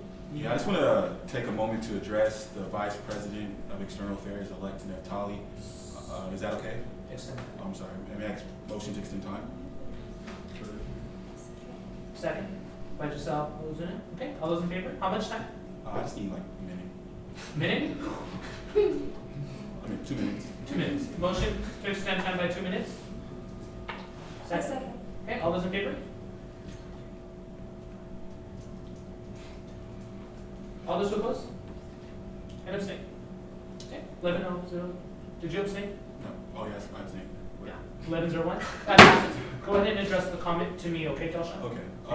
This is my personal opinion, but I noticed that every single comment that has come out of his mouth thus far has been, in my opinion, somewhat directed towards a political agenda. I would ask of Neftali that if he's going to sit on this horseshoe, the rest of these elected officials, that you try to move forward and that you try to shine light upon the matters at hand, not among like every issue. Like someone supported our boys, some people are unethical, etc. Like leave that in the past and move forward, and let's focus on the students. And that's my. Last year, early on in the year, we had a problem where people were appointed. There was no. Can I just respond? Is that hard? Yeah, sure. So this is a big concern because last fall, the justices that were appointed had some more affiliation with the president and a lot of the ECAB. And so then that brought up a huge concern during elections, and that kept on it was repeatedly bringing up. So I don't think that anything that I'm saying is invalid. I think that's really valid because we need to make sure that everything is so transparent and we know all the relations. Because like I said, you all heard it if you attended the meetings, it was the appointments were brought up so many times on how they were done, and they're going to be done again because all this information is going to be disclosed. Like I said, just to read again, last year, in the fall quarter, those who were appointed justices were appointed with not all executive cabinet members, and there was just like, there was affiliation there, and then that brought up concern on how they dealt with decisions this year. So I think it's really important to know, so I'm just putting it out there, like that brings up concerns. So I don't think it's invalid. And I know that there's tension, but we're going to work together in the following year. There's just some concerns I have. And as someone who's in the chamber now, I feel I want to express myself as much as I can. I'm not going to be timid or let myself be censored. That's time. Okay. So we're going to go ahead and proceed. Going back to the question that Casey posed to me, basically this is what I have here. So the vote of no confidence is a statement or vote in which states that a person, basically in position, will fall short in some respect, believes that the individuals that were presented to you will fall short in some respect to failing to carry out the obligations or making choices that other members feel are determinable. So as a parliamentary motion, it demonstrates to the Senate that you don't have confidence in the appointments that were presented before you all, and your vote here is to show disapproval in a respectful way so that you can revisit a new set of pool of candidates. And the parliamentary procedure continues to add on that the motion of confidence is in order to prevent, that's for other parliamentary reasons. Okay. It just goes on to add, thus knowing using a motion of no confidence is a matter of political judgment. Using a motion of no confidence on a relatively trivial matter may prove counterproductive to its proposer. However, it's important to note that the motion of no confidence is important to be exercised in the event that not enough information is given in regards to the candidates, or there's a show of disapproval in those candidates that are presented before the Council of Ministers. In this case, is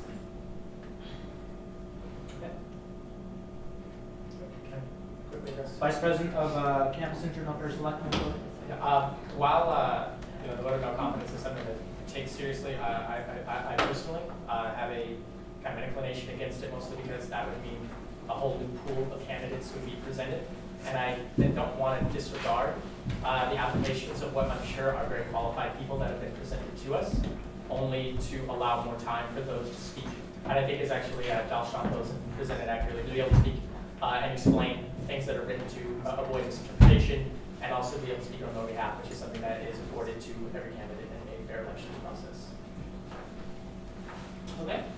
Senator Casey, if you want. Okay. To address those concerns, the vote of no confidence is, though, if we also don't feel we have enough information, because we've not been able to address candidate Mark Brown. I don't feel we have enough information to properly make a vote on him. And as we also were demonstrated with Sean, that he was not able to be properly in the pool of candidates. That's why I feel the vote of no confidence is our best option, because we don't have enough information about one of the candidates, and the other potential candidate was not able to be put into the pool of candidates for us to vote on. Okay. Senator Dalshan. Is it possible to close the pool of candidates but still allow the 3 candidates that we currently have to speak at a later date?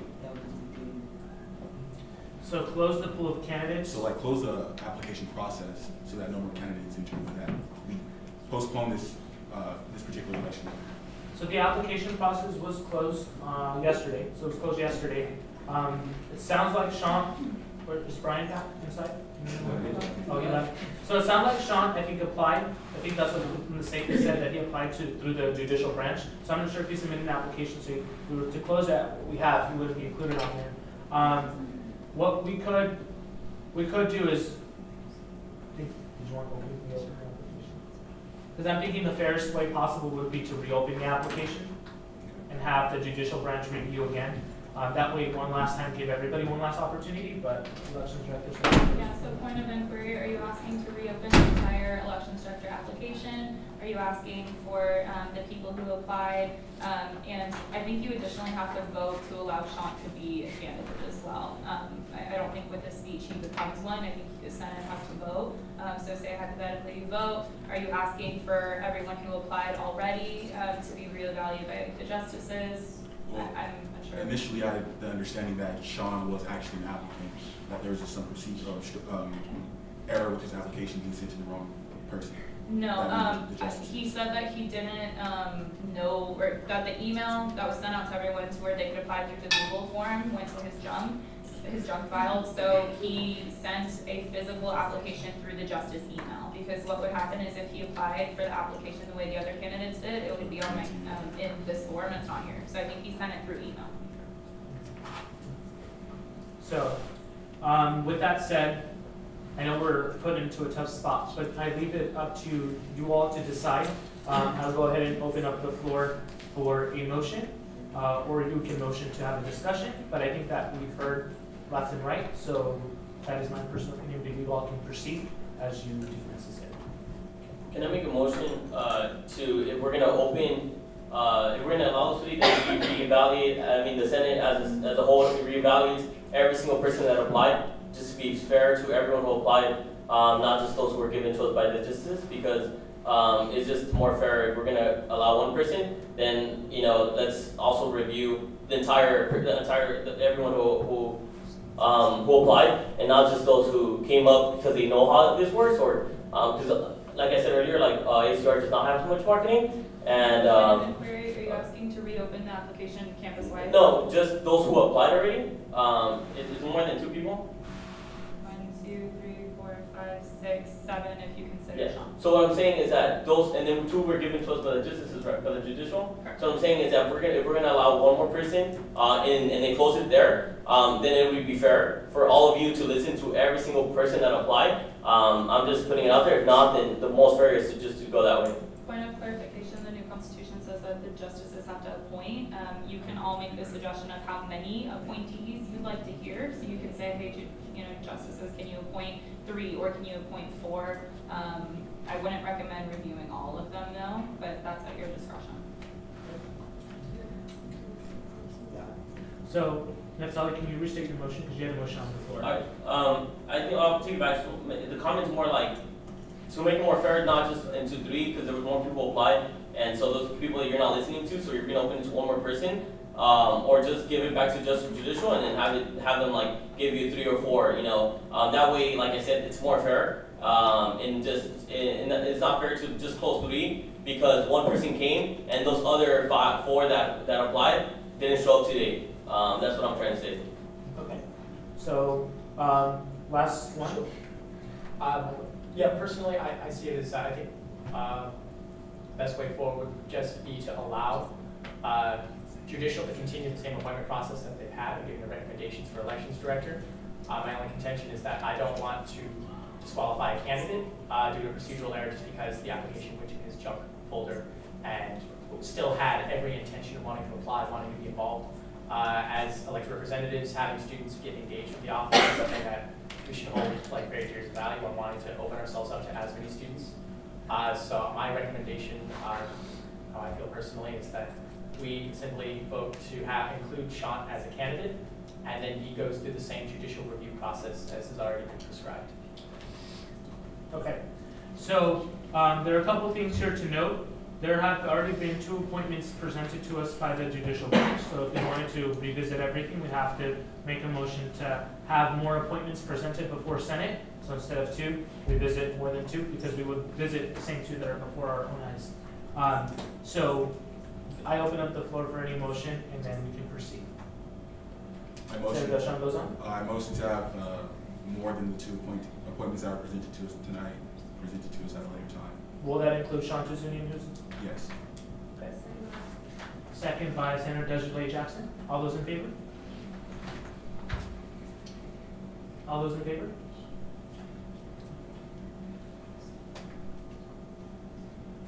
All those opposed? And abstain. Okay. 10, 1, 3. That passes.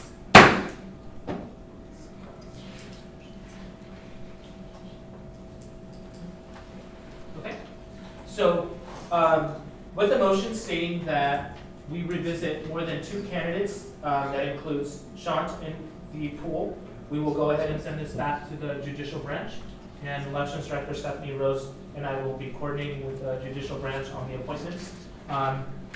With this said, it looks like we may have to hold another meeting. I will do my duty. I have like 25 emails that are unread to have a meeting as soon as possible, but I will need your cooperation in you replying to the doodle polls as quickly as possible so that I can work with Stephanie, because we've been really working on very last minute things. As you can see, it's been like pressuring all of us to quickly act on things, and it's, you know, I like organizations, she likes organizations, so does Ring. So yeah, I just had a point of information. Since many people are begging the question about this being a procedural error and the fact that the application was sent to Sean's email because of a procedural error, do you think that we should send out an email to the campus again so we can avoid having this procedural error repeat another time, and also exclude other people who may be facing the same problem, since that was an issue presented by Sean and maybe something that's being experienced by other people as well? yeah, that's something really good to bring up. The only thing is that the motion was put on, so then we'd have to go back and, you know, the motion was put on to revisit more of the candidates that were submitted, unless of course Senate wants to proceed otherwise. But the motion for that, which it's up to you all if you want to resend another email. But if you resend another email, you have to open up the application again to everybody, and then have the judicial branch take a couple of days to review all the applications and then submit more than two appointees. Point of inquiry, is the judicial branch going to be reviewing anything again? Because didn't you make a motion for them to submit more appointees? Right. Submit more appointees. So they have to have another meeting anyway. Just so you all know, before we can have another special meeting, they have to meet first. So did we want to open up the applications to the student body again, or did we just want to proceed with what we have? Proceed with what we have. So I don't hear anything there. So we'll proceed with what we have. Okay. So with that said, then we're not voting on the elections director position. We'll be revisiting this. Stephanie and I will be coordinating with the judicial branch. I will send out a doodle poll no later than, oh my God, it's March 20. All right, I was gonna say midnight, but you know, I have a midterm tomorrow. So I will try my best by 5 a.m. tomorrow to have out that doodle poll sent out to all of you.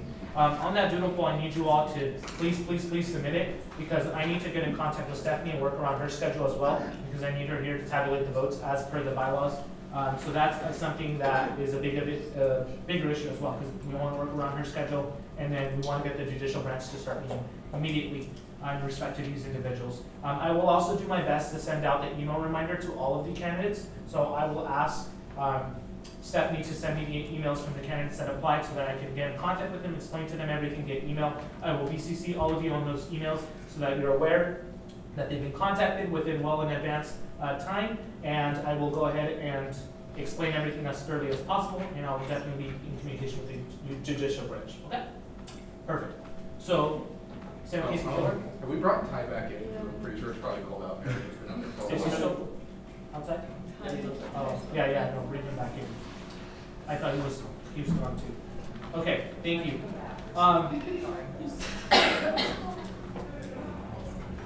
Thank you. So if anyone in the gallery wants to be his best friend and catch him up while we proceed to section C, that would be very friendly of you all. We're all UCR students, so if someone can catch him up, that would be nice. We're going to move on to section C for President Pro Tem, and that'll be for the 3 minutes. Ty, I know that no one's talking. So Senate voted to go ahead and postpone the elections. We're going to have to revisit all the pool of applicants. We added another applicant, Sean, into the pool, and then the judicial branch will be appointing more appointees, so that Senate has a holistic review of more diversity, if you will. Okay. I had a question for that then.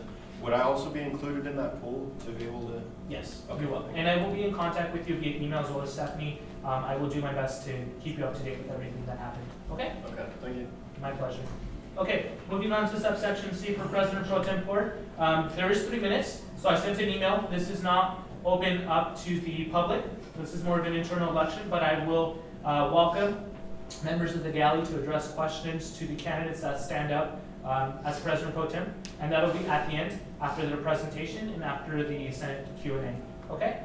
So with that said, if you are interested in the President Pro Tempore position as outlined in the bylaws, I sent you a copy of the bylaws with the duties and description. I also referred you to the website with the governing documents, so you should all be well aware of the position and the duties in which it entails. So at this time, if you are interested in the position, please rise to the podium. Go ahead and state your name, first and last name for minute purposes. Time begins when you are ready. A total of 3 minutes.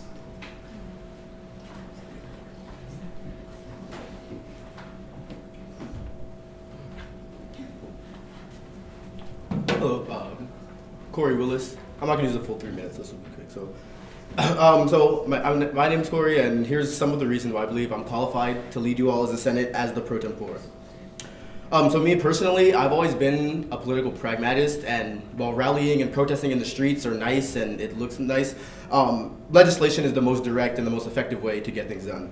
I worked in the internal office last year with Lobby Corps, and this year in GCAP. I have experience internal and external with both bylaws and writing legislation, which I think will benefit the position.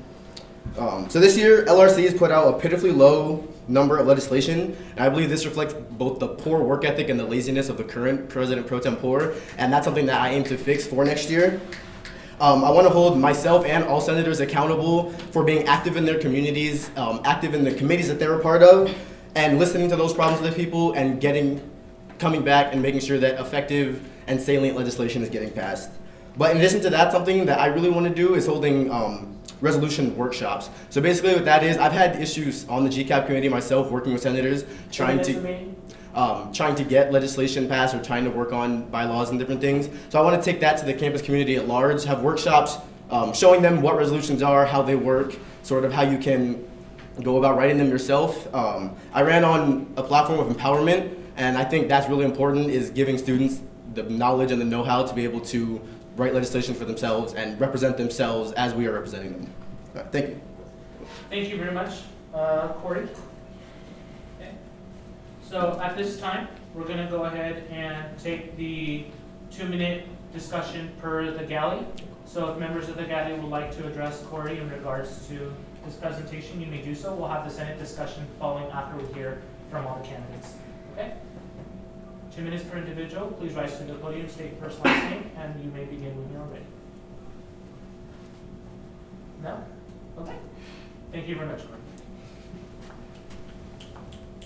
Okay. Melissa, go ahead and begin when you are ready. You do have 3 minutes. Okay, so hi, my name is Melissa Vargas, and I don't know a lot of you because obviously I didn't run with you, but I would like to talk about some of my qualifications. So I am involved with Rotaract at UCR. It's a nonprofit organization run by a nonprofit organization. I have been external vice president and executive vice president for the past 2 years, and I will be executive vice president again next year. I'm also a part of the Lake Elsinore Rotary Club. I'm one of its youngest members, and basically between Rotaract and Rotary, I have been a bridge between the older members and the youngest members, getting more youth involved. I have been a camp leader at RILA, so I am pretty good at working with groups and getting groups to work together. I have worked at Farmers Insurance. I know it's kind of weird, but I have learned how to do policies. I've read constitutions. I've read different bylaws for that, so I think I would have an idea on how to, that would help me with the Legislative Review Committee as well. I believe it's important to have a voice and someone to be the voice between the Senate and ECAB. 2 minutes remaining. Thank you. I wouldn't be using this to make it look good on paper. I'm doing this because I believe the Senate-elect has a lot of potential, and I want to see it flourish. I want to see a strong and unified Senate. I also want to make it easier for students to write legislation, to hopefully get more students involved in the process.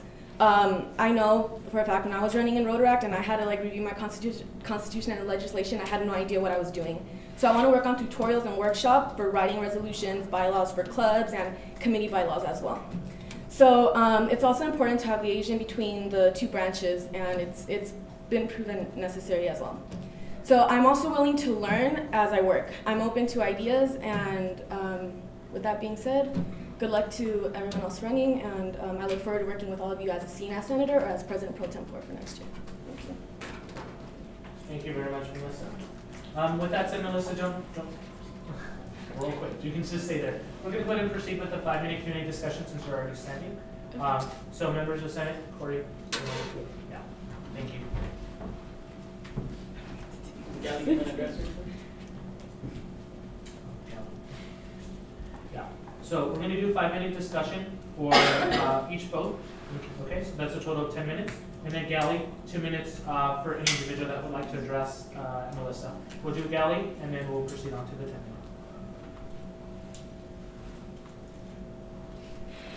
Okay, we're going to move on to the 10-minute Q&A forum. So please try your best to address me. So when you're speaking, so if it does get personal, please address me because you need to address the chair at all times. And then at this time, I'd like to take any names down for the Q&A Senate discussion. Okay? Casey? Christina? Alan? Josh? I have a question though. Do we have to ask CAS the same questions in regards to questions of equality as mentioned by earlier? Mm-hmm. Yeah. So we're asking set questions. You can decide to ask the same question, or if you have a particular question that you want to ask, feel free to do so, but I think someone recommended earlier to ask the same question, so I leave that up to you, Judge. Did you want to speak, Josh? No, thank you. So I have Casey, Christina, Alan, Galvan. Anyone else? Natalia?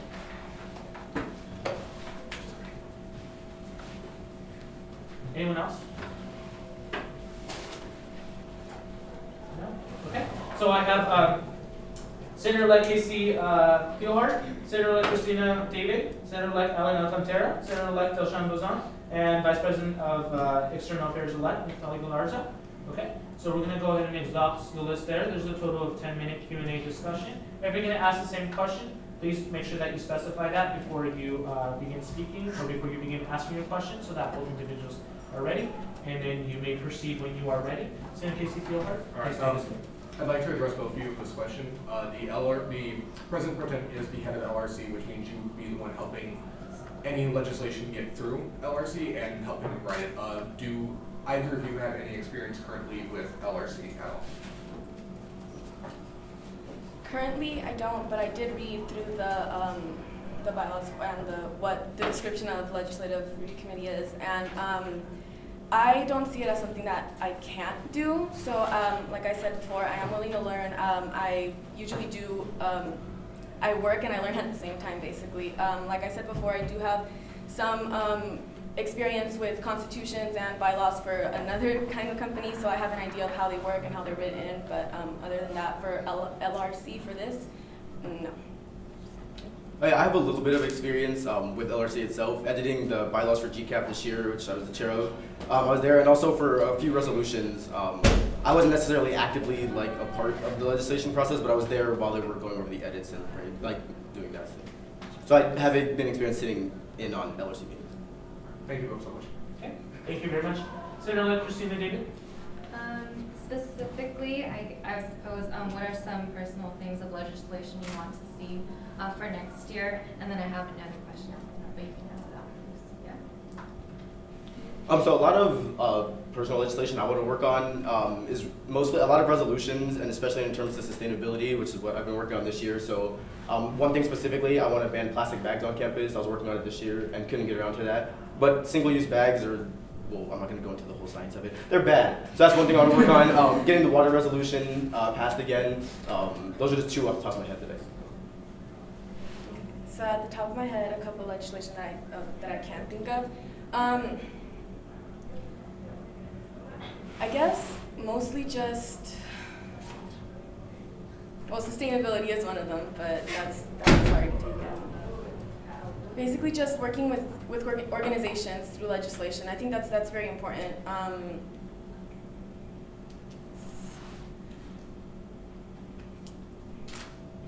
Well, sorry, I'm I'm having put you on like the really bad spot. block. No, it's fine, don't worry. Well, if you are more comfortable with it, I was just wondering, forgive me if it's something I should know, but what's Rotary and Rotary? So Rotary International is a nonprofit organization. It's a worldwide.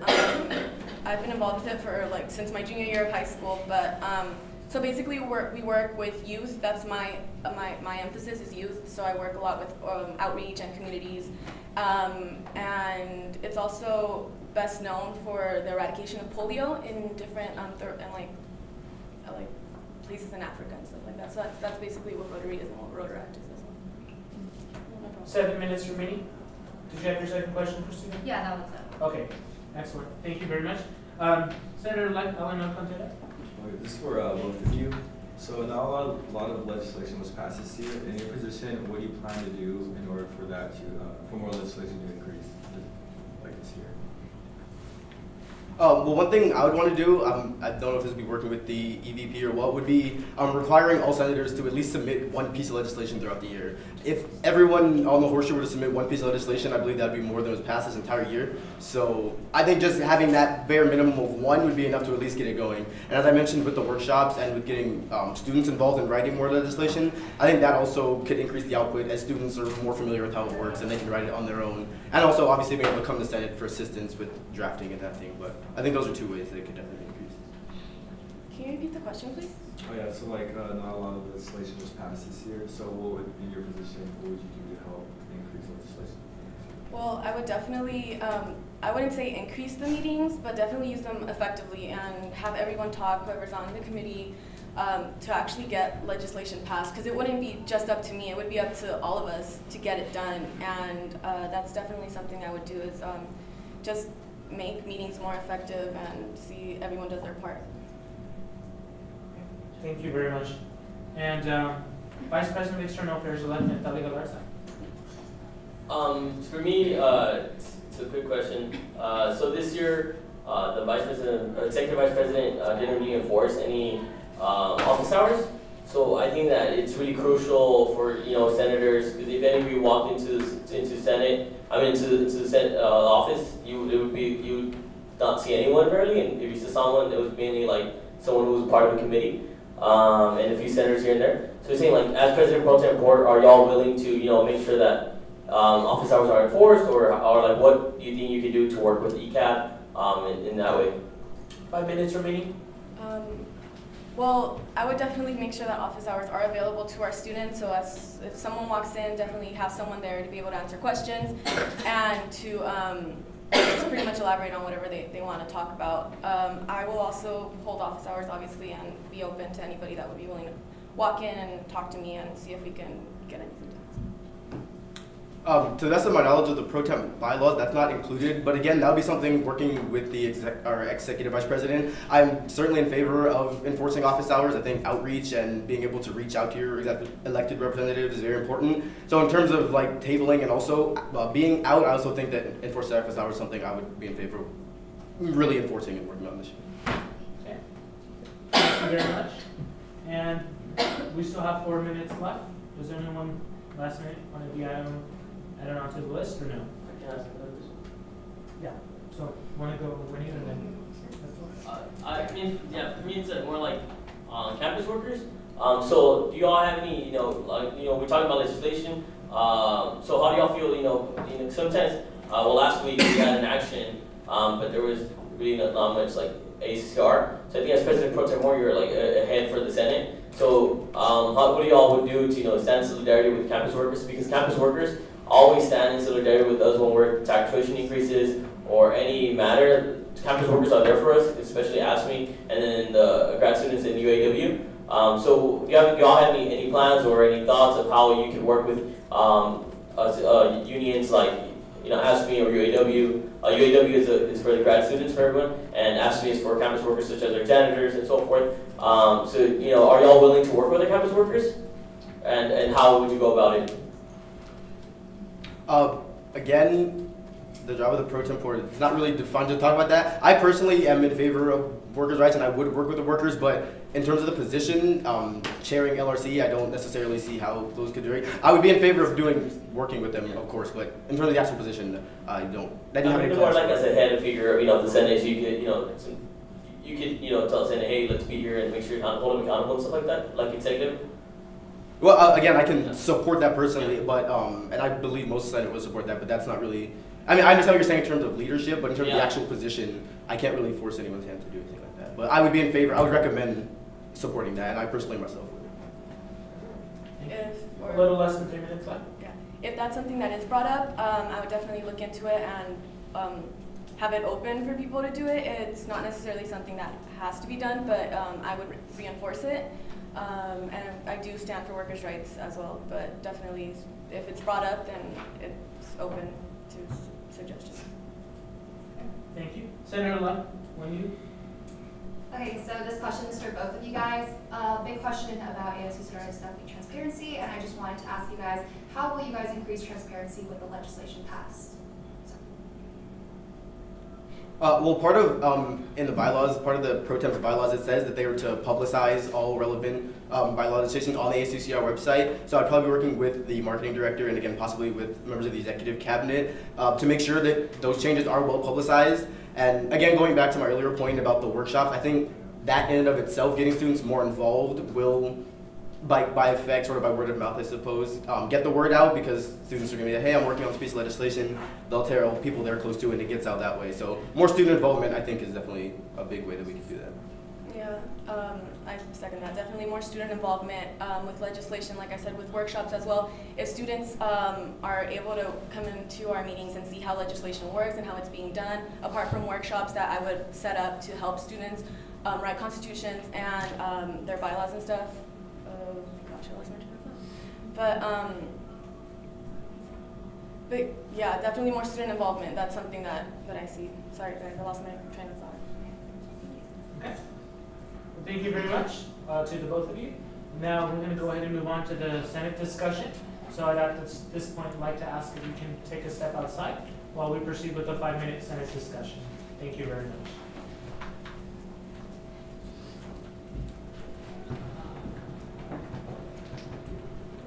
Okay, so at this point, I'd like to take any names down for the 5-minute Senate discussion when you're ready.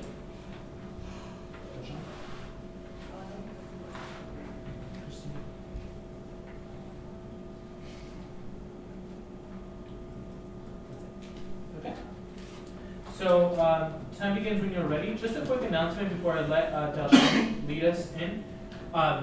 please, I know that the meeting is relatively long, and Senate meetings are going to be relatively long, depending on, obviously, the matters at hand. But I would like to ask for you all to politely, please put your phones away and don't text, because I know I sent you on email. I know that, Natalie didn't get my email because lack of communication, but I will get to you. But I know that, the phone is a really big distraction, and I do want everybody to get their fair opportunity to listen, especially when people are addressing Senate. I know it's hard to stay awake, so in the future, for the next year's academic year, bring mints or something that will help you stay awake. Do not bring gum, because that'll ruin the chambers. But definitely stay awake. And then let's proceed. So, Dalshan? I actually decided to yield my time to Christina. Absolutely. Okay. Senator-elect Christina David? I'll keep this short. Wait, we're discussing about the candidates.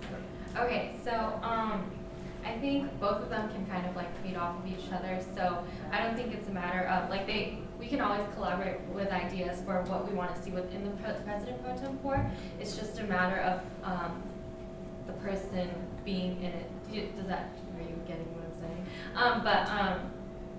Personally, I saw that Corey had more experience with legislation and kind of knows how to work around it, seeing as he has had experience with LRC. But I don't think that takes away from Thank you very much, Christina. There's still some time left. Any last minute individuals that would like to speak? Or we'll move forward with the voting. Okay. And that concludes our 5-minute discussion. Then we will conclude with voting. Raymond and Stephanie will come around and give you the piece of paper. Can we ask the 2 individuals back in because they actually can vote? They're voting members of Senate. If they want to abstain their vote, they can feel free to write abstain.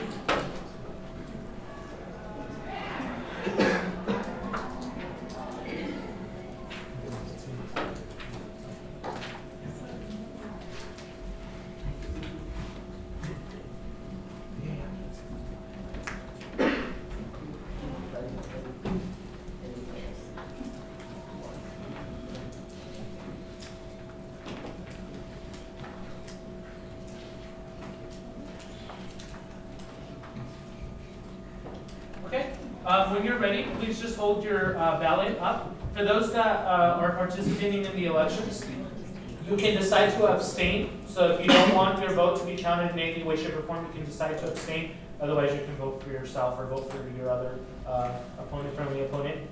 It's up to you. So go ahead and just raise them high and try not to pass it around.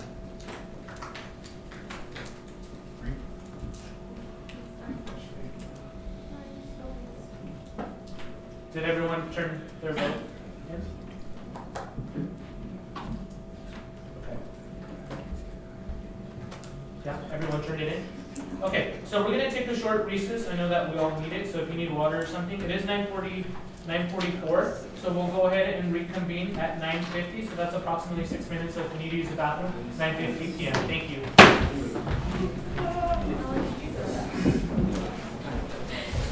I know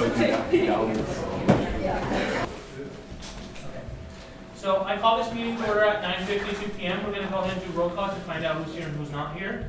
We're going to begin with Senator Giselle Zuna. Present. Thank you. Senator Nick Carrillo. Present. Thank you. Senator Dalshan Bozan. Present. Thank you. Senator Corey Willis. Here. Thank you. Senator Joshua Lopez. Here. Thank you. Senator Christina David. Here. Thank you. Senator Verna Chan is excused. Senator Alan Alcantara. Present. Thank you. Senator Casey Fieldhart. Present. Thank you. Senator Desiree Jackson. Present. Thank you. Senator Captain Tatley. Present. Senator Wen Yuchu. Present. Yeah, sorry. Senator Melissa Vargas. Present. Senator Nevin Pereira. Present. Thank you. Senator Ryan Torrento. Present. Thank you. Senator Aaron Samba. Excused, absent. Bargaining and Promotions Director Catherine Cheng. Here. Thank you. Personnel Director Emily Yang. Present. Thank you. Outreach Director Kevin Chow. Present. Thank you. Vice President of External Affairs Naftali Galarza. Present. Thank you. Vice President of Campus Internal Affairs Matt Corbin. Here. Thank you. I'm President. Yeah, sorry. President Ashton Verona. President Ashton Verona. All right. So we are here this evening with 14 senators and 2 absent excused. Okay? We do meet quorum. All right, so after the elections director, Stephanie Rose, and I tabulated the votes and we verified the votes, there were, all the votes were casted. So I believe there's 14 votes casted, if I'm not mistaken, and one of them abstained. So we put an abstention for each one of them. So for the 2015-2016 ASUCR President Pro Tempore with 8 in favor, 0 opposed, and 1 abstained, we have President Pro Tempore Corey Willis.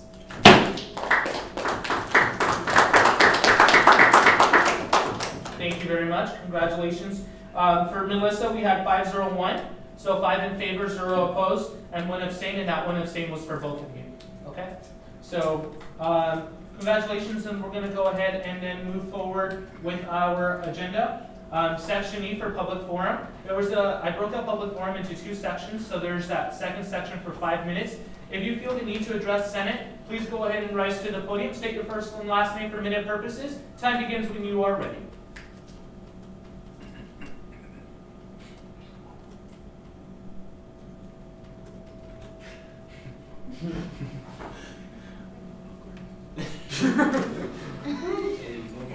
I mean, I wasn't sure if I wanted to address the Senate tonight or not. That was my concern. Okay, so I guess I'll start off by introducing myself. My name is Momo Hussein. I'm a 3rd-year political science major. So I guess the very pertinent issue that a lot of you all are wondering about is why I'm not sitting on the horseshoe today. So I would just like to make it very clear that this is not an issue that has been resolved, and it's an issue that will be addressed, fixed, and or rectified moving forward. I'm not completely, or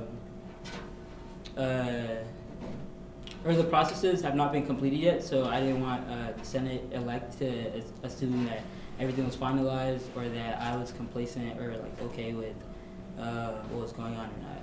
I would just like you all to know that this is like an ongoing issue, and Armando, Stephanie, Reem, the other VP, EA, elect, and other people are working very hard to resolve this issue. But I'm sure you all will know more next week. Okay, thank you. There is about 4 minutes left. You would like to address that? Please rise. Time begins when you begin speaking.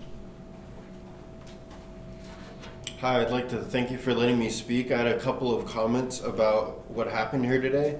First of all, I'd like to say that I'd like to start off by saying, you know, the Senate is elected to represent the students, and the students trust you. That's why you're in this horseshoe, everyone here. So I support your action to postpone the election for the elections director, and I trust your judgment. I'd also like to put it on the record that I received Armando's email about speaking here and being required to do that about 5:10. So I was at work. I took time to come off and to come here because I felt it was important. I'd also like to put it on the record that I'm here I have a project due on Friday, and I'm here taking time off of that because I feel that this is important.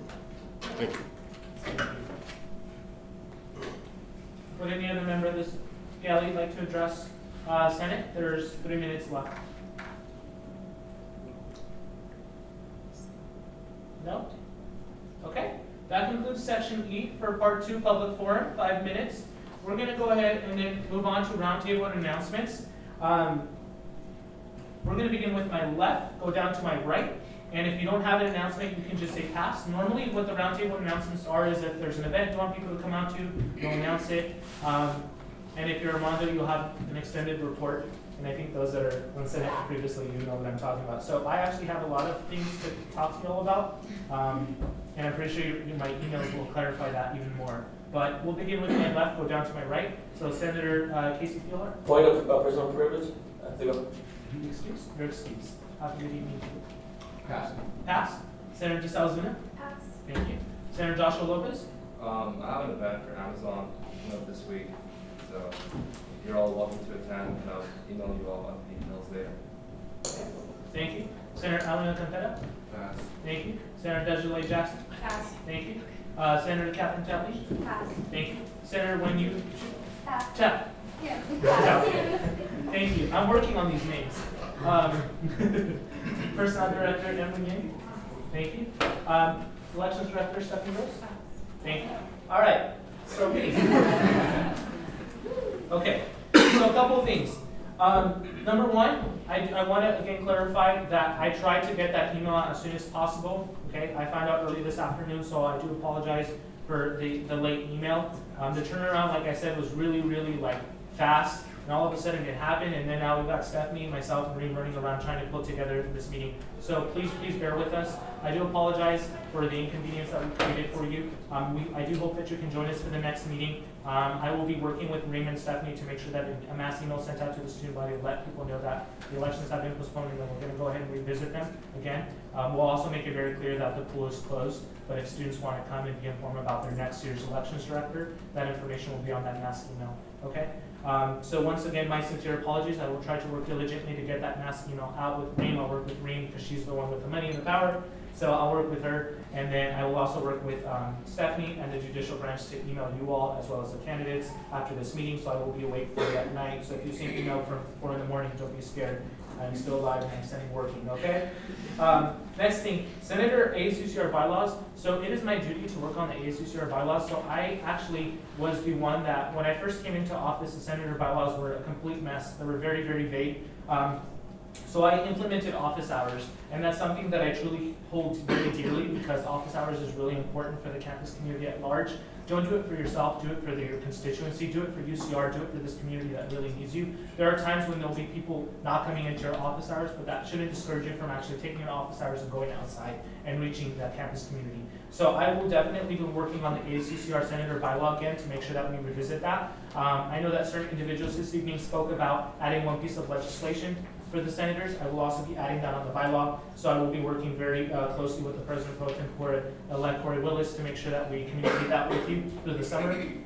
Myself, the rest of ECAD and Corey will be working here all summer long tirelessly for all of you. And I will be sure to keep you on the loop via my emails, and you will love me by the end of summer because you would have read a textbook of my emails. Okay, Robert's Rules of Order is another issue, okay? I know a lot of you were a little confused and I might have been under short notice. Believe me, in the years I've been here, a lot of Robert Rules of Order procedures had to be taken in place in this meeting because of the unique circumstance that we're all in with the whole elections being pushed back. My intentions are to get you all prepared with Robert's Rules of Order during fall retreat. I will do my best as soon as the transition period between the Senate, the current Senate and our Senate goes, to get you all the Robert Rules of Order Parliamentary Procedure book. And if I have to, I'll mail it out home so that you can read it over the summer. It's a book that I will purchase for all of you to have and reference to, so that way you are more familiar with Robert's Rules of Order. Like I said, the turnaround for this meeting was very short notice, and it was really hard for me to prepare you all. But thank you very much for bearing with me. The other thing is, this summer we're going to be working on Highlander orientation tabling.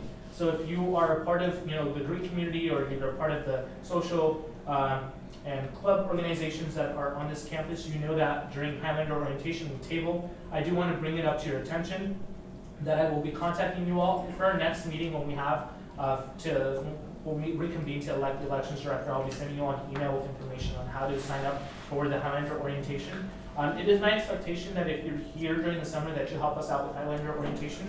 It is the first initial phase in which we start to put a face to who the elected representatives are for the incoming freshman class, and I think it's really important. If you're from up north and you're going home, please don't spend money on that plane ticket to come back for Highlander orientation. As much as I want you here, save your money. I'll be emailing you all as much information as you can, but your fellow folks that will be here down in SoCal will be pulling the weight for you, which means that when you get back for fall retreat, you need to pull in that same weight because they would have pulled it all summer long.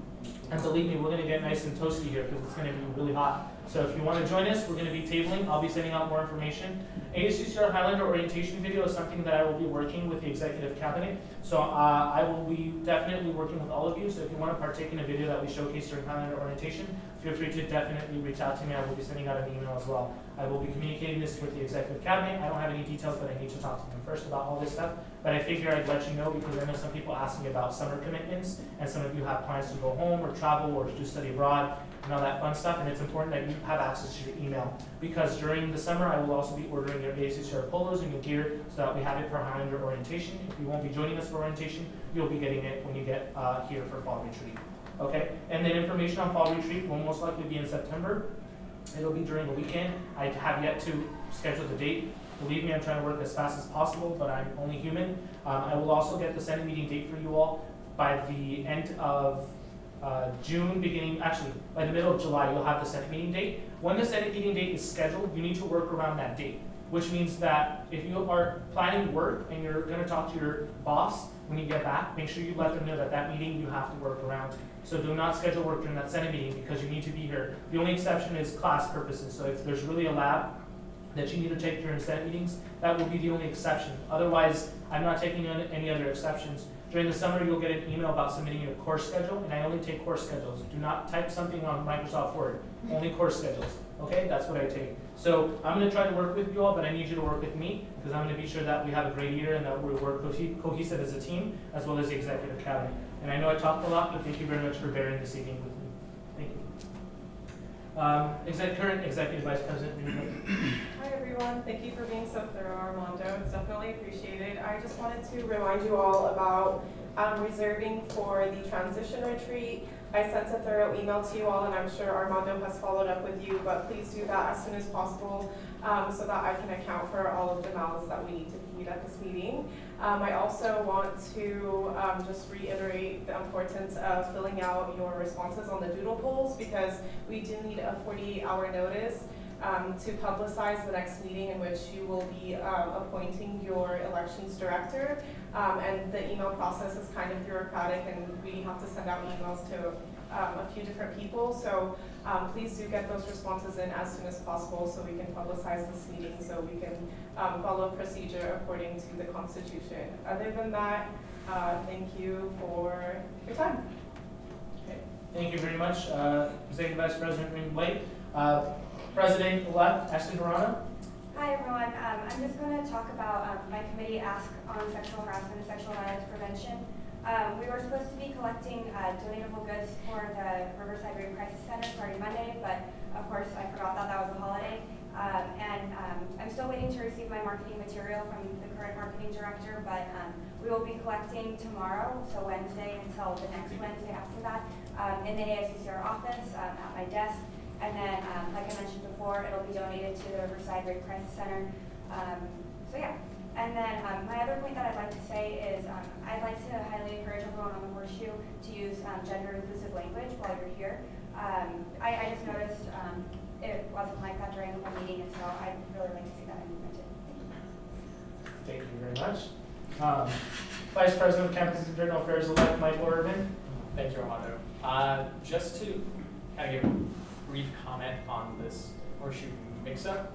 Specifically, he called that mostly because I think it was intentional and not an accident. But I didn't want to speak up a little bit prior, mostly because I was unsure about how the actual Vice President of External Affairs felt about it, but now he kind of came up and gave his comments regarding the situation. I think it's important to note, and I wish the person who sat on this horseshoe tonight was still here so I can say this directly, that he was not elected, should not have sat at this horseshoe. And the current Vice President of External Affairs, the elect, should have. I'm not exactly sure the process that went about preventing him from taking his seat. He was unfairly fired from being parliamentarian, and now is being unfairly prevented from taking his rightful office. And I speak on behalf of myself and probably a good number around this horseshoe that it is not something we accept. It is not something that we condone or are conceding to. The rightful person for the Vice President of External Affairs is Momo Hussein, and we look forward to this being resolved very quickly. Thank you very much. We're going to go ahead and then move on. Outreach Director Kevin Chung. Thank you very much. Marketing Promotions Director Catherine Chayton. Thank you very much. President pro-tempore. Just real briefly, the mobile food pantry is going to be doing the first distribution tomorrow, starting at 12, I believe, in the Family Housing Community Center. So if you or anyone you know is in need or wants to volunteer, we're going to be taking volunteers starting at 10 tomorrow, I believe, at the community center, and it's going until 1, I think. But that will be tomorrow for the mobile food pantry. Where's the community center? I don't know. It's about the police station. Family housing. Okay, yeah. It's on the corner of the police station. It's like the fancier looking one. Thank you very much. moving on to Senator Nick Carrillo. Thank you. I have to, my mind is like all over the place. Senator Nevin Pereira. Thank you. Let's see that. Okay. Senator Melissa Vargas.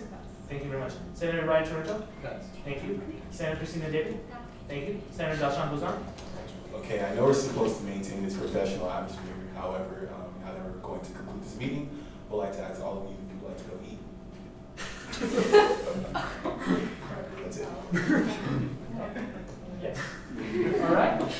So with this said, once again, thank you very much. I apologize for my rusty matters in conducting this meeting. I've taken a break of 1 year, so I'm back. So I'm gonna work on, getting heated up here. But thank you very much. And I adjourn this meeting at 10:09. But before we leave, I need a motion to adjourn this meeting because I can't adjourn it without. We already forgot. Motion to adjourn this meeting. Motion second by Senator Alcantara. All those in favor? All those in favor? Okay. All those opposed? And abstain. Meeting has been adjourned at 10:09 p.m.